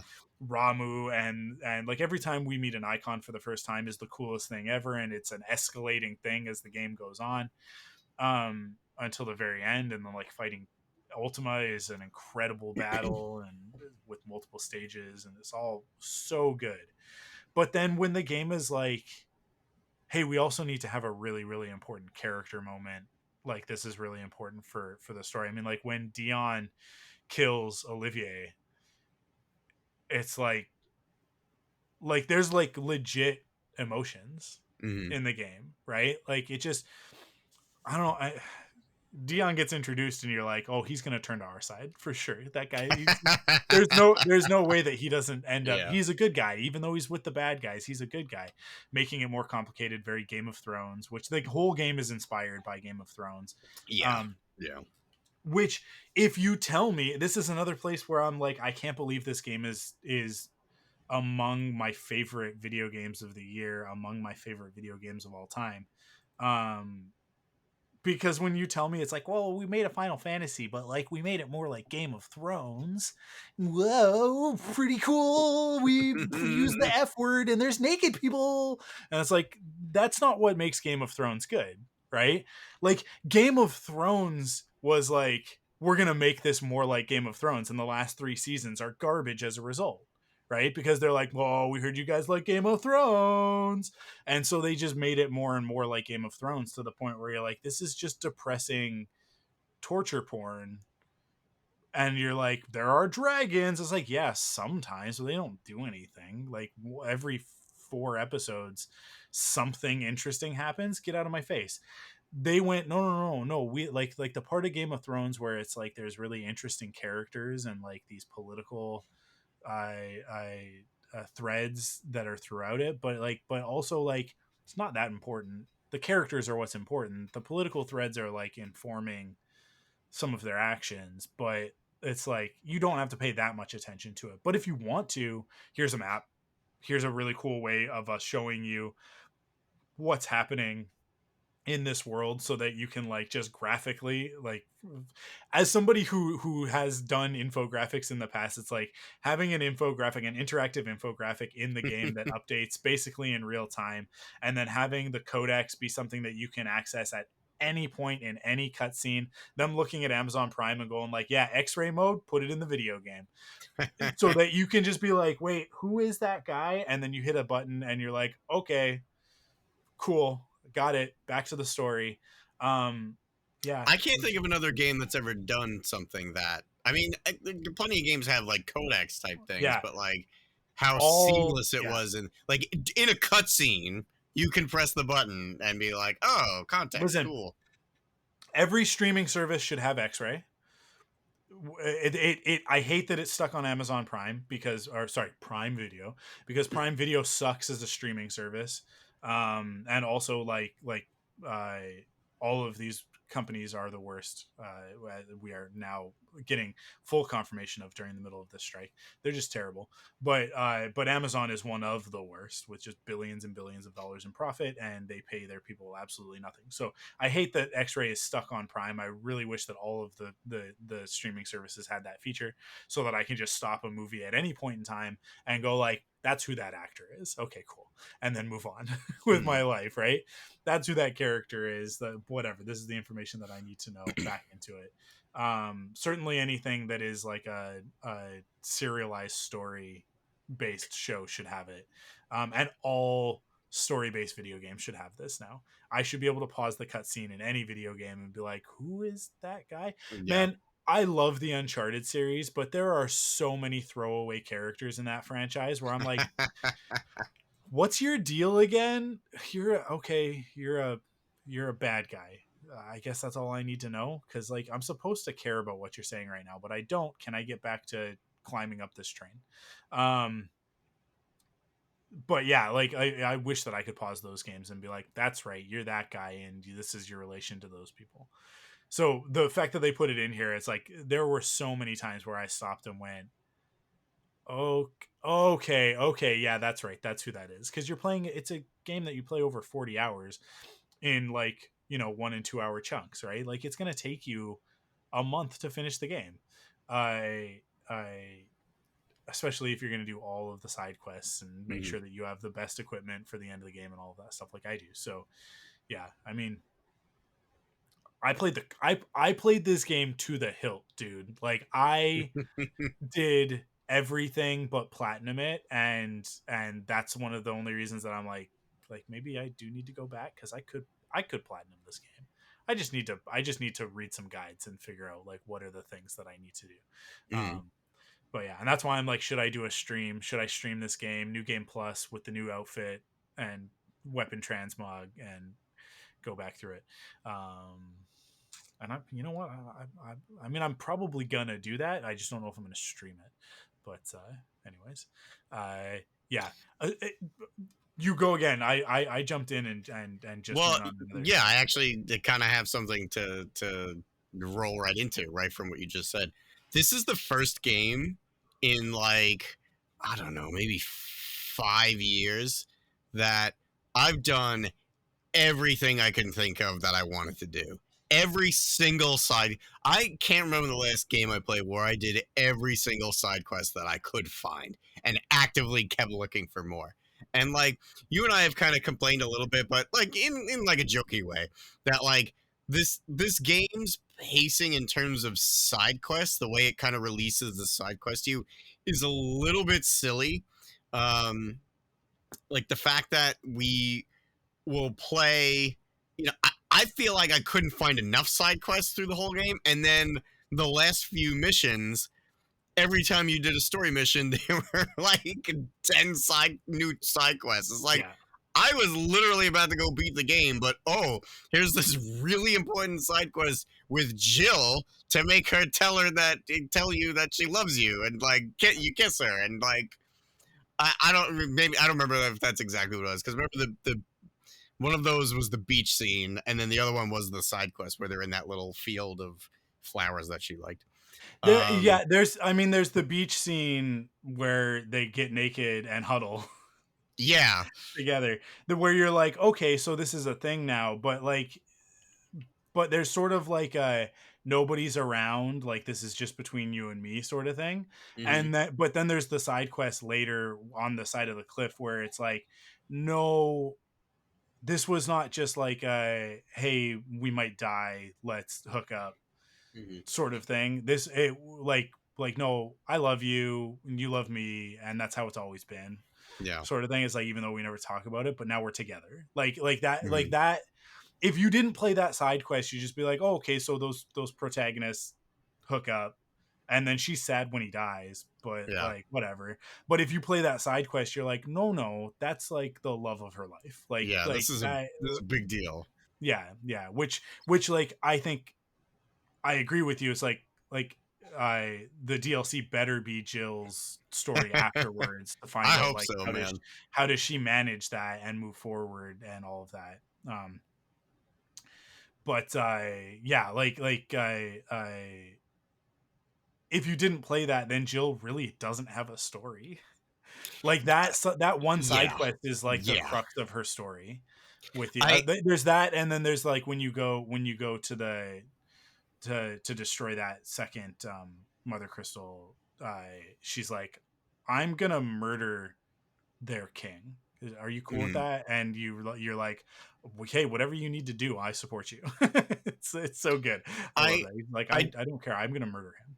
I do wish there was a little bit more to Jill, because like I did like what Yeah, story she did have, but like I saw a complaint that kind of articulated the way I was feeling a little bit, and like because I mean you know me, anyone who listens to ThunderQuack podcasts in general that I have been a part of knows that a lot of the times I work out my feelings by speaking to you, and you just kind of like letting me go, and then I'll ask questions or whatever. But like, I couldn't really put my finger on what was disappointing about Jill's character, and it really just sort of felt like, not that she was just there to be the love interest of Clive, but like, I don't know, it was, she just didn't feel like enough of a focus to me to be because like, I don't know, man. I don't know how to put it, because she did have her own like moments. She had her own motivations, her own feelings, like, and her side quests and everything. Like, she's not just a one-dimensional character, but I also don't think she's totally three-dimensional, if that makes sense. I don't know if I'm articulating this well or not. No, I think the biggest thing that this game suffers from is the infatuation with Clive and Joshua as characters. Their story is fantastic as a result, but Sid, Dion, and Jill, who are also lead characters, where in like another Final Fantasy game, I think we might have gotten a little bit more of them.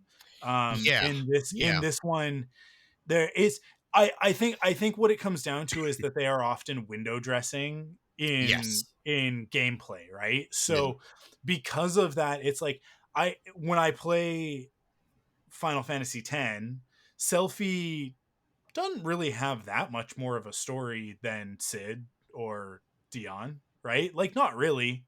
Like, there's stuff, and you can like go and uncover more of her story if you want to, but really, like, she's just kind of sorry, not Selphie's from FF8. I'm thinking of Riku.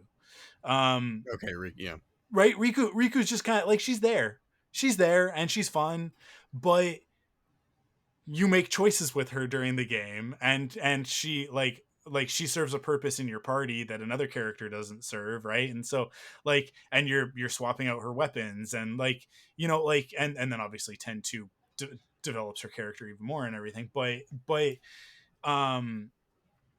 right, she's one of the ones right? I don't know that I agree with that, because like, I feel, I mean, I definitely agree, and it's funny because I was kind of coming to this conclusion and then you said it. It's that in general, Final Fantasy character, like party member characters, have more to do. There's more story, they're more involved, and this game just kind of feels like it's you and Joshua, and everything is happening around you or as a result of you, which cool, no problem, but it's definitely different from the way that the characters interact and come to decisions and argue or disagree with. They're just like a little bit more ragtag, and almost like Avengers, where like, oh, these characters shouldn't work together like well, but they somehow do, because despite their differences, they have common goals or whatever, but there's still going to be things about them that bring up conflict. Yeah. And I think Riku is definitely one of the characters that like has a couple of layers to her in Final Fantasy X, because she is that bubbly person, but that was sort of just almost on the surface, to comfort Yuna, because she was worried about, everybody but you knows in that game that at the end of the game, Yuna's supposed to die. Yeah. Like, everybody's protecting her until they can't. And Riku is the character who is putting on that brave face for her, but is also, it's influencing decisions that she makes, because she also kind of doesn't want Yuna to get to that point in the first place where she doesn't have to go die and sacrifice herself for other people. So I think there's a little bit more to Riku than there is to Jill. Because Jill, for me, what I took away from Jill was, other than being a love interest, is that she was used to kill people that she should not have had to kill. She wants revenge. She got revenge. Okay, now we can go do whatever you want to do, Clive. Like, that's kind of all there was to her for me. And it was disappointing. in that regard. I honestly think that's the only thing with this game I'm disappointed with, is because Jill is one of those people that like I'm reminded of in real life, people that, you know, maybe you just don't know them well, because every human being is a complex person with complex feelings and is dealing with stuff that you don't know about. But like everybody kind of has those people where, oh yeah, they're really great, they're really nice, and like everything they do is, oh, they're so pleasant, I love being around them. But I don't really know anything else about them, and like I don't really think about them when I'm not hanging out with them. You know what I mean? That Yeah.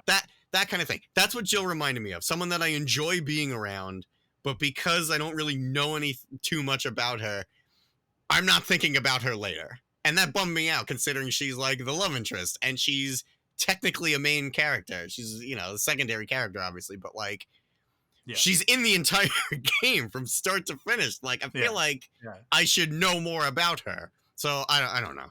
Maybe I'm nitpicking in that regard. But. No, I mean, like you're 1,000% right, because I can't believe it. We are an hour and 45 minutes into this conversation. An hour and 45 minutes into this conversation, and neither one of us has said the name Torgal yet. Oh, because Torgal is the other buddy. thing that takes this game from like, yeah, I like this game, to no, this is one of my favorite video games of all time. Torgal has more character than Jill. Right? Like my journey with Torgal is more important to me than my journey with Jill. And like as Clive, right? Like, and I think like that really sort of puts it into perspective, right? Like of exactly what's going on in this game with that character. I do think that they put more like in the middle of anything, because Torgal is almost always with you, like 95% of the game he's with you, really right up until the very end. You can stop and you can turn to Torgal as long as you're not in battle. You can stop and you can turn to Torgal and you can interact with him. You just give him a little pat. Hey, buddy. You throw him a little treat. He does a little jump. And you can develop that emotional bond with your digital Tamagotchi attack wolf, right? Like your dire wolf. This game is Game of Thrones if Game of Thrones were awesome.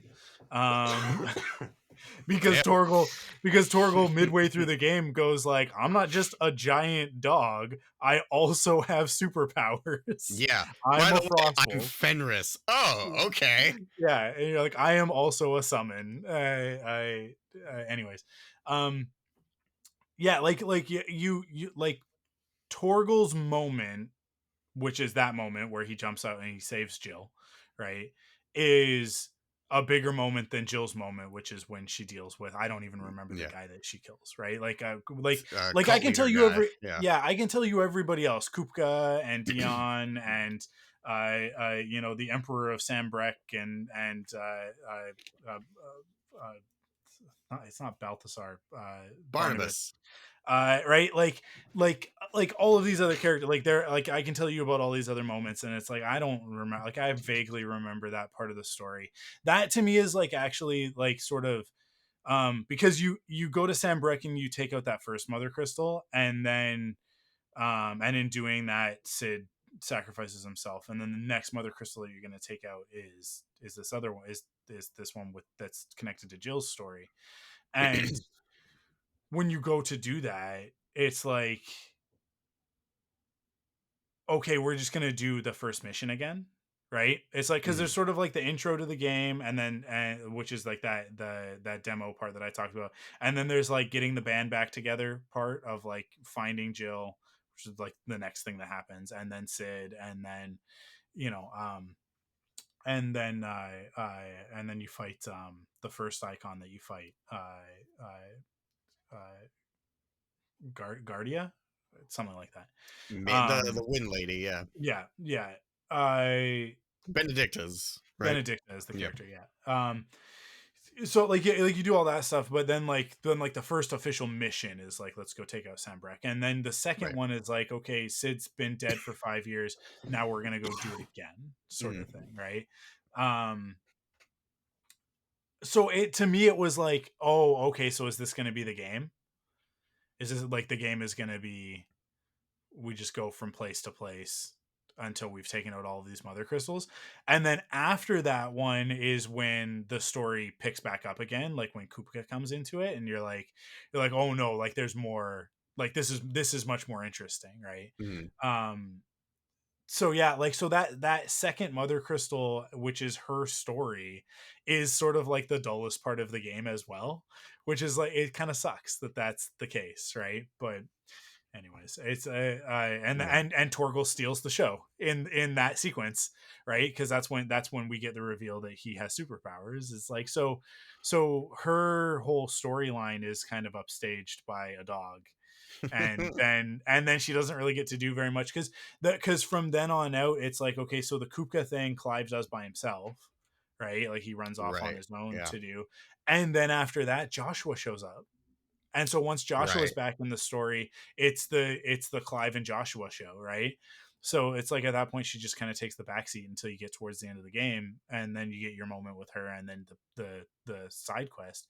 But it's like the whole middle 10 hours of the game she's just kind of there, and she Mhm. is there, she's there almost the whole time, but she's just kind of there. She's just like, whatever you want, Clive, I'm with you. And you're like, oh, okay. um but yeah, I really do hope that the DLC focuses in on her as a character, so that Yeah. we can like really like live with her. But and like it kind of has to, like if there are two story DLCs, I see in an ideal world them doing two things. One story with Jill that takes place immediately after the game ends, right? Of her trying to find out what happened to Clive and finding his body and all of that. And then a second story with Joshua, which is like we find out that Joshua lived, that Clive saved him at the end of the game. Mhm. Because it's kind of unclear, but then like the Final Fantasy book being authored by Joshua is like, okay, I read it as he's still alive. That's I my don't read on know. the end of the story, I, but it I is vague. yeah, it's It too is vague. ambiguous. Yeah. So I want like the story of like him coming back and then being like, I can bring Clive back, right? And us finding out that everybody who turned to stone, all of the bearers who turned to stone, are not dead. They just need to be. We talked about this, right? Like Yeah. they just need to be. It just needs to be dispelled, basically, right? Like so, um, them having to find.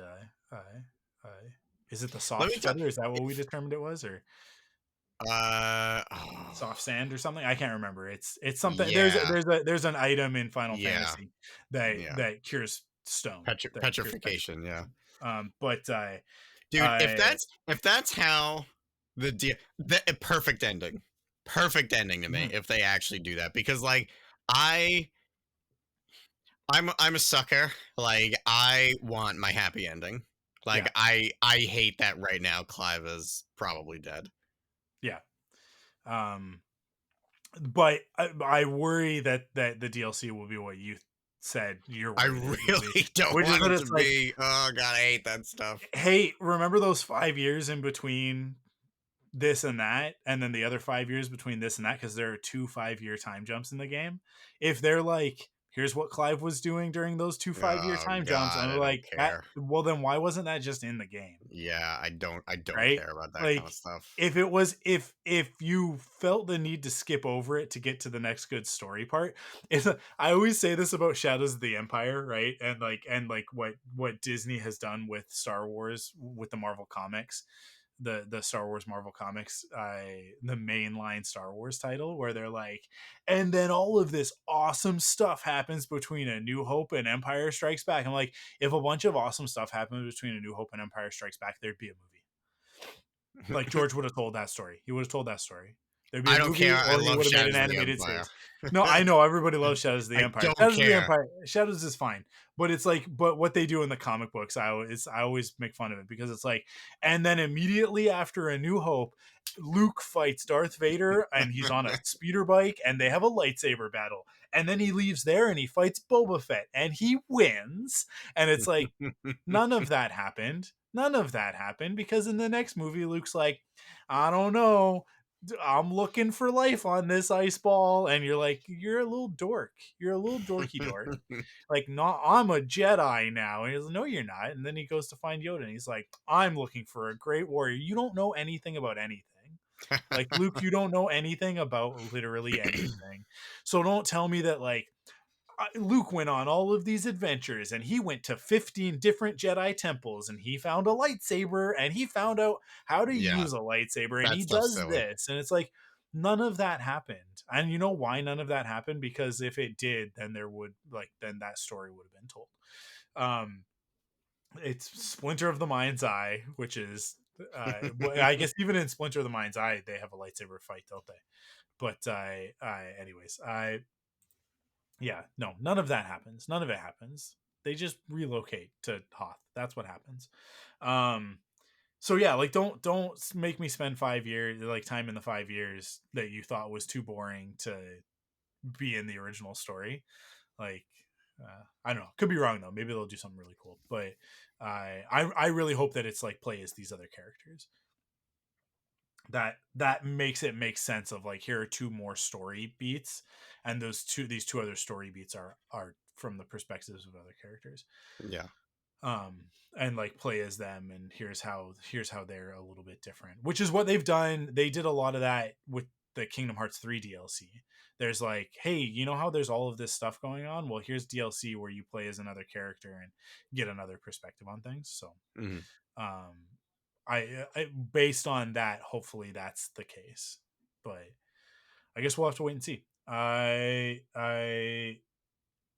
think that's it, man. I think we did it. I there's one thing I gotta bring up Yeah. that you talked about how awesome Sid is.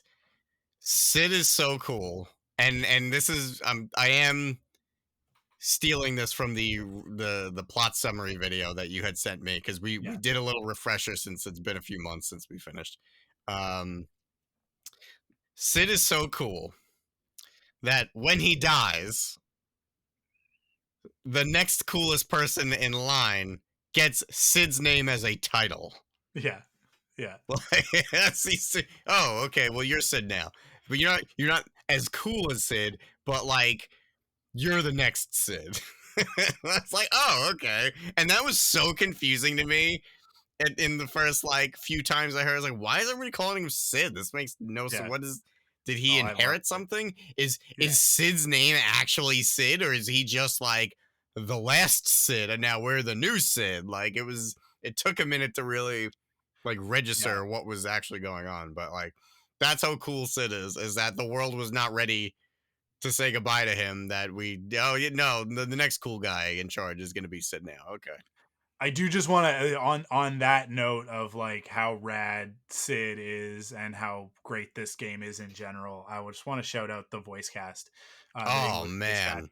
So Susannah Fielding as Jill, although Jill doesn't get much to do, like the performance is still on point. She's fantastic as the character. Ralph Ineson as Sidolphus Telemon. I was Sidolphus Telemon. It's a This game dolphin. is so cool, you Yeah. guys, that it takes something like Sidolphus Telemon, which is so dumb, and you're like, no, Sidolphus Telemon, he's awesome. I And that, recognize his voice immediately from Game of Thrones too, by the way. yeah. Like So, I heard Sid speak, I was like, is it that guy from Game of Thrones? yeah. Also, more recently from Willow, Commander Ballantine from Willow, which unfortunately you can't watch because Disney sucks and cares more about their taxes than about the content that they make.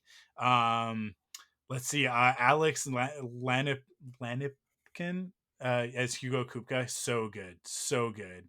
Kupka is a very good bad guy. Yeah. David Menken as Barnabas.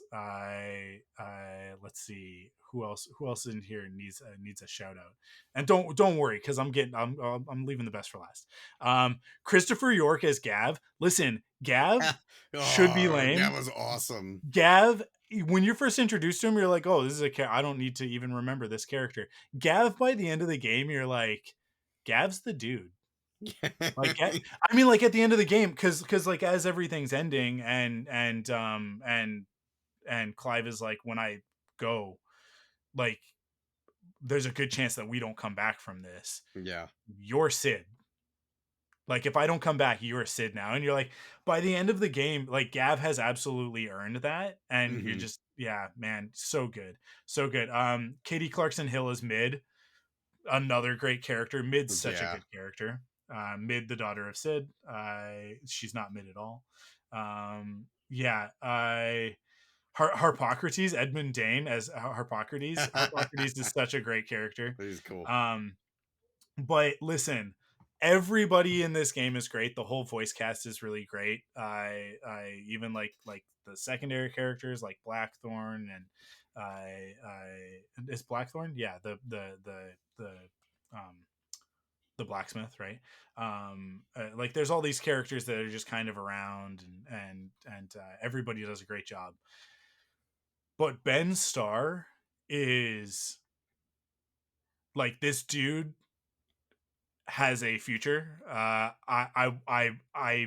want him to play more characters, Yeah. um, because I want to see what his range is like. But this game is not the game that it is, and Clive is not the character that he is without Ben Starr, Yeah. who by all accounts, like, very talented, a very skilled voice actor, turns out to also be a really cool dude. I follow him on social media now. Not only is he funny as hell, like he is legitimately a very funny guy. His When they announced that Charles Martinet was retiring from the role of Mario, he did like his thing of like, this is what I would do, and he basically does Clive as Mario, and it's Yeah. so funny. But like, he's got lots of great little like sort of comedy bits on his social media and stuff, but also like vocal about things that are important, which I always appreciate seeing. You guys know me, I'm vocal about things that I think are important. What? Doesn't And so I sound always like appreciate you. it when somebody is like, hey, I don't care what this does for my career, but like, I'm going to talk about this subject, and has the integrity to do that sort of stuff. So by all accounts, the things that he talks about on social media seems like he's a legit good dude. So yeah, I just, yeah, like I vibe with the character, his performance. I do think like that stuff that I said about Clive, the reasons that I think that he's the best Final Fantasy protagonist, that vulnerability and that that softness that Clive has underneath the action hero facade, that comes out on a regular basis in this story. It does not work if Ben Starr is not that voice. He crushes it. I If I do a new game plus, I'm really torn because I'd kind of like to see what the Japanese voice acting is like, Mm. but I also just want to like, I want to experience those story points again with him. So it's, yeah, I'm very torn on that. Man, But Japanese voice acting is also like kind of another level. I mean, it's obviously a different thing culturally in terms of like, yeah, but like, I feel like Japanese voice actors always bring it. oh, Like, always. That's the thing, is that like I'm not even worried about that aspect. It's not like I think it'll be lesser. It won't. mm, I know that, because this is the thing. The story is melodrama, right? Final Fantasy is sure. always Yeah. melodrama. It lives in that world. Um, and when you do melodrama right, but we use melodramatic as a pejorative a lot of the time, and Hmm. I hate that, because good melodramatic storytelling exists, but it's when melodrama is used in like a soap opera to heighten something that is otherwise Sure. not that great, right? Yeah. So it's like, "Yeah, I kissed you, but you're my cousin," and it's like, this is dumb. But My when spaghetti it's sauce is very cold right now. yeah, but when it's used in the way that it's used in this game, in this story, like I say, like that final confrontation with Ultima, and Joshua dies and Clive is just like destroyed, right? He's like, I've done everything that I'm the first Shield of Rosaria. Like everything that I do is to protect my brother, and he's gone, which means that now I have nothing left to live for. So I'm gonna kill you, right? Like it's like just like that melodrama is that's good melodrama. That's Shakespearean Mm. melodrama. Like that's like Hamlet style melodrama, and that's what I'm here for. So yeah, I man, so good, so good. I love this game. It's a 10 out Yeah. of 10 for me. It is a perfect 10. I mean, like it like this is like a perfect 11 as far as I'm concerned. Like it like this is like a moment, like a defining moment for me in my life of like the what am I gonna do next. I'm at a crossroads myself, and like this story is informing many of the decisions that I'm making of like if I am forced to make a choice, then I'm going like I want to do what uh makes me happy, you know, like I gotta go find a new job, right? And in that moment I'm sort of like encasing this in stone by saying it on a podcast right now, so this will like stand as like a thing of like where was I at that point in time. um this game, literally playing through it and going like this, I love this story so much, I love this gameplay so much, I love everything about this, the style, the design, the music. I make lame stuff for a company that is kind of like that was sort of I thought that a lot while playing this game, and I'm just going like I want to make something cool with cool people, and that has sort of become a bit of my slogan right now is like that's what I want to do. Like that's I like my frustration with work, my frustration with my career is that like I think I'm very good at what I do. Otherwise I wouldn't do it. I wouldn't ask people to pay me money for it. That's the type of person that I am. It's like otherwise you know, if I'm learning something, I'll do it for free. If I'm good at it, you know, I charge money for it. Um so like that's not the problem with my career. The problem with my career is that I've spent the last 10 years making cool stuff for a very sort of like blah set of products, and trying my best to make them cool and fun and engaging with my design, right, and with my branding expertise and that sort of stuff.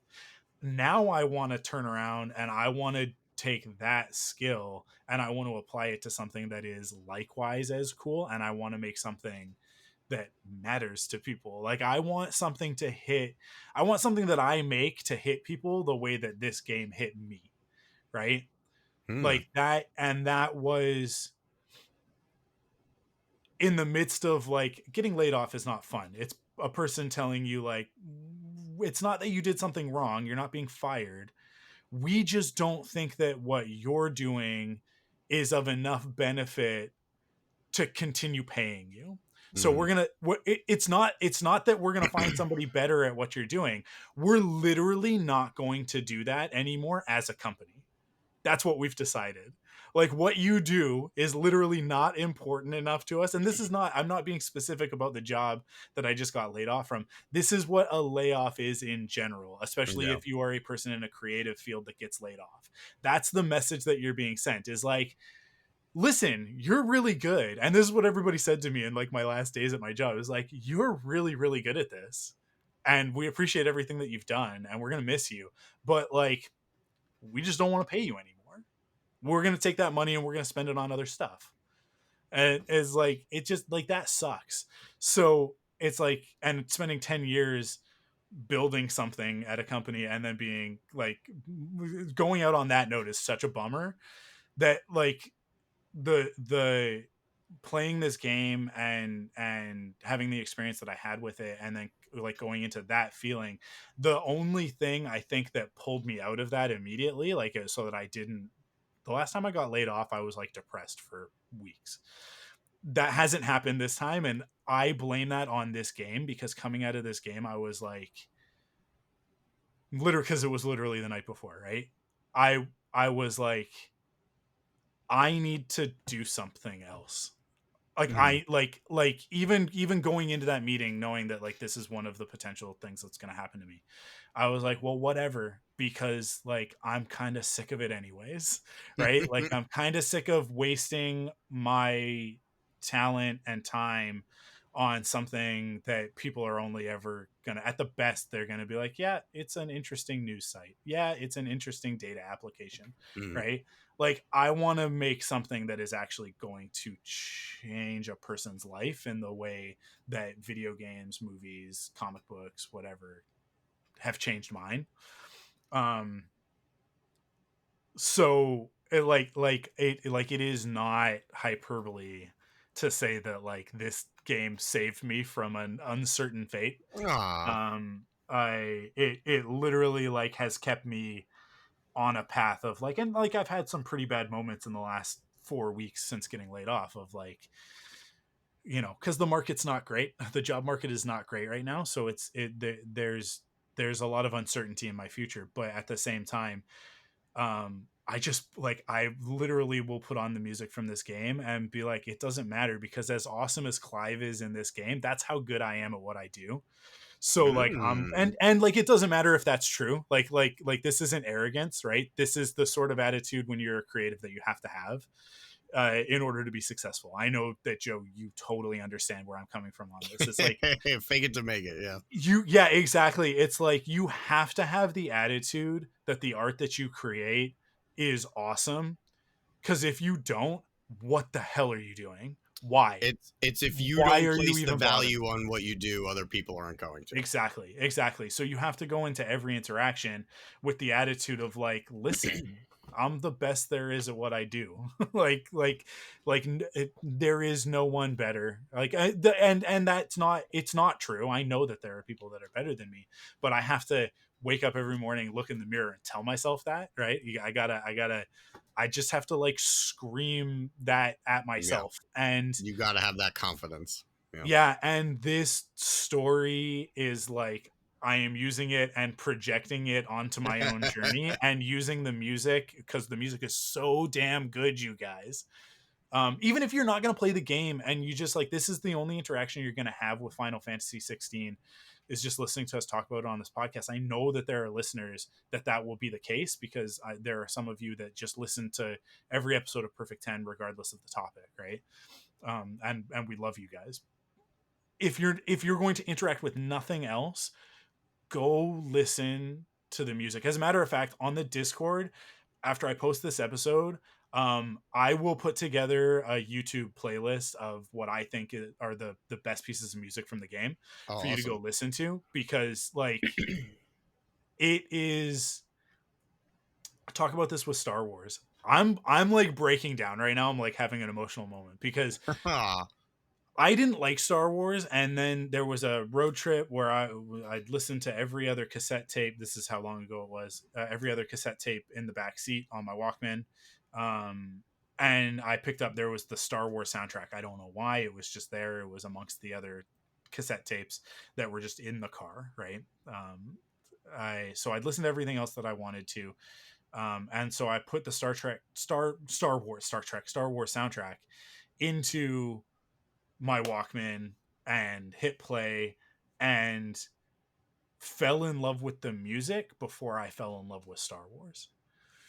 Mm. And then was like, now I care about Star Wars and I want to watch these movies, and watch the movies, and then was like, this is the best thing ever. And it redefined who I was as a person. Going into the fifth grade, man.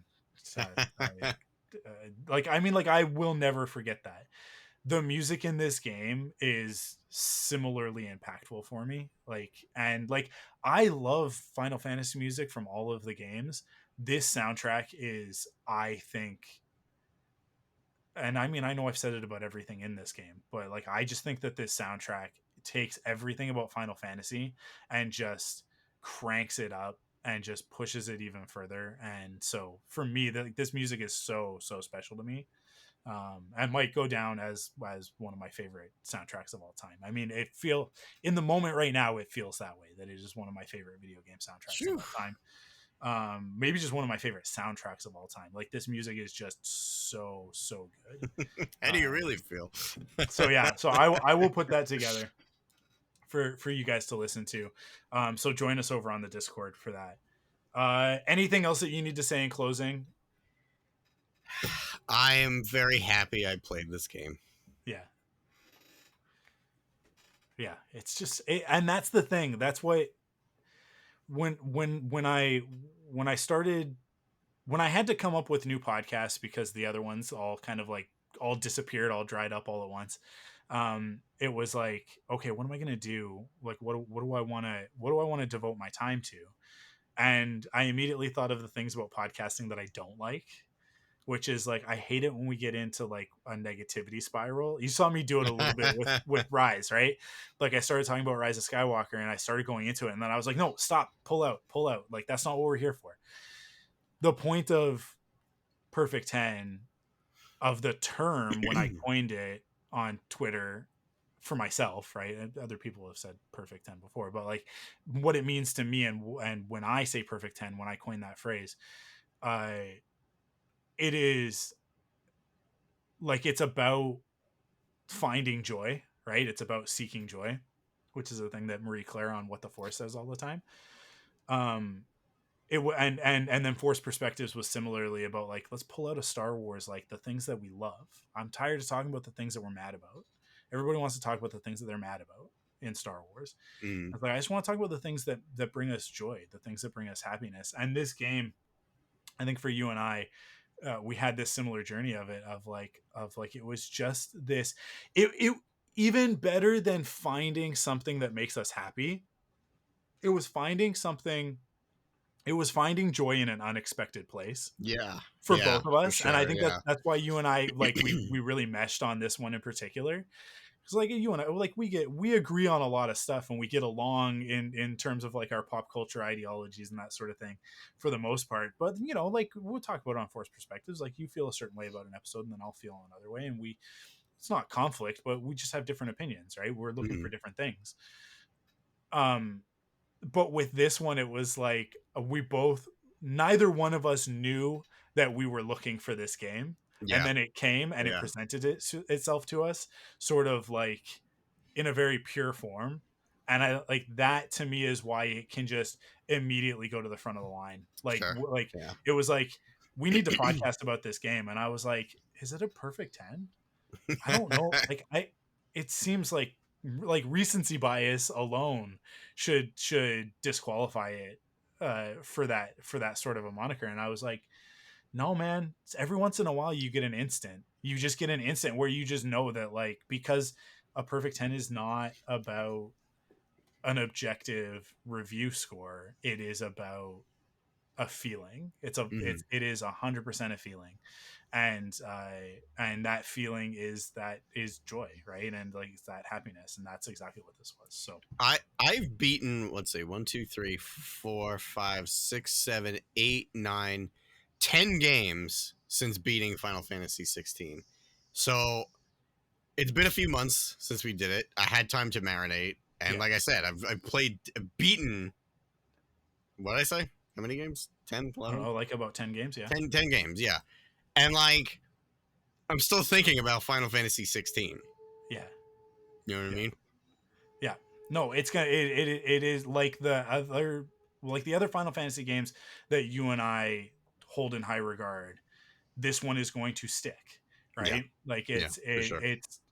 the next Final Fantasy game that comes out is going to be measured against this metric, which, like, I didn't measure this game against Final Fantasy 12 through 15, right? Oh Like yeah, not at all. 11 through 15, Not at right? all. Like the last Final Fantasy game that I would look at and go like, well, is it better than 10? Right? Like, Yeah. because 10 was the last time that I really looked at one and went like, 10's a pretty good game. 10's Hmm. pretty good. I like a lot of the stuff in 10. Um, so yeah, like it like very much like it's gonna go in that pantheon. Whether it, like, for me, it's that number one, right? It's that number one Hmm. spot. I mean, like I would like number one spot. It's like in my top 5 games of all time. Like and I know like that is going to be uniquely me. I don't think that there's going to be that many people who are going to like go on the internet and say something like that, but for me it is. Like it's just like Sonic the Hedgehog 3, Uncharted 2, I Final Fantasy 16, like what else, Shadow of the Colossus, like what I just named 4 games, like, Yeah. And now I'm at the point where I'm like, what else? I don't know, Chrono Trigger maybe. Like I don't know, like now I have to start thinking about it. But like I put Final Fantasy 16, it comes in there really easily along with those. We can agree that Chrono Trigger is basically a Final Fantasy game too, right? Like, oh, for sure. like, But you know what? Like we can't right now because we got to save it. And like let's talk about Chrono Trigger. All right. We're put it on the docket. Chrono All Trigger right. is a perfect Cool. 10. We're gonna come back. We're gonna talk about it. Yeah. Awesome. I think that does it. I think that wraps it up. Thank you so much, Joe. If people want to catch up with you on the internet, where can they do it? I am Joe Hogan Art on mostly everything. Instagram is probably the best way to follow me. I haven't posted in a while, but that's because everything I've been working on the last few months is under NDA. NDA. Yeah, fun stuff. But for the most part, that's where you're gonna find me. I have a YouTube channel. I don't update it that frequently, but when I do have like cool animated stuff or just kind of draw and talk and live stream, that's where that stuff is. So cool. Yeah, that's the deal. Awesome. Well, that's it. Another nerdy conversation in the books. Thanks for listening to ThunderQuack Perfect 10. If you found joy in today's discussion, be sure to subscribe on your favorite podcast service and leave a rating and review. It helps other people find the podcast. If you want to chat about today's episode, you can head over to our Discord at thunderquack.com/Discord. That'll take you to the invite link to the Discord, and then you can jump in there. And there will be a specific thread under the Perfect 10 channel for this episode, for this topic. If you do go in there and you leave that comment, like you leave your thoughts, your comments might be used in a future episode. So I want to start doing like sort of feedback episodes in between the regular episodes, and that's the place to leave your feedback, is over on the Discord. And for those looking to keep the fun alive and help us continue what we love, show us some support at patreon.com/ThunderQuack. You can get the podcast early. You can get other exclusive podcasts like Off the Record, which is my solo podcast where I just talk about, kind of just whatever. It's tough right now because of the strike. There's not like, and I couldn't talk about Final Fantasy 16 because I was saving it for this. So, but head over there, patreon.com/ThunderQuack for that and other rewards, like the ThunderQuack Perfect 10 pop quiz, which good luck, Tim, on doing the the pop quiz 10 trivia questions about this Perfect 10. But until next time, remember, it's not about the score, it's about the love. Stay geeky, everyone. ThunderQuack Perfect 10 is hosted by me, Michael Cohen. Follow us on Twitter at ThunderQuackPod, on Instagram at ThunderQuackPodcast, on Facebook at ThunderQuack, and join us on Discord at thunderquack.com/Discord. Support the podcast by heading to patreon.com/ThunderQuack to get early access, bonus episodes, and the ThunderQuack Perfect 10 pop quiz. ThunderQuack Perfect 10 is part of the ThunderQuack Podcast Network. Thanks for listening.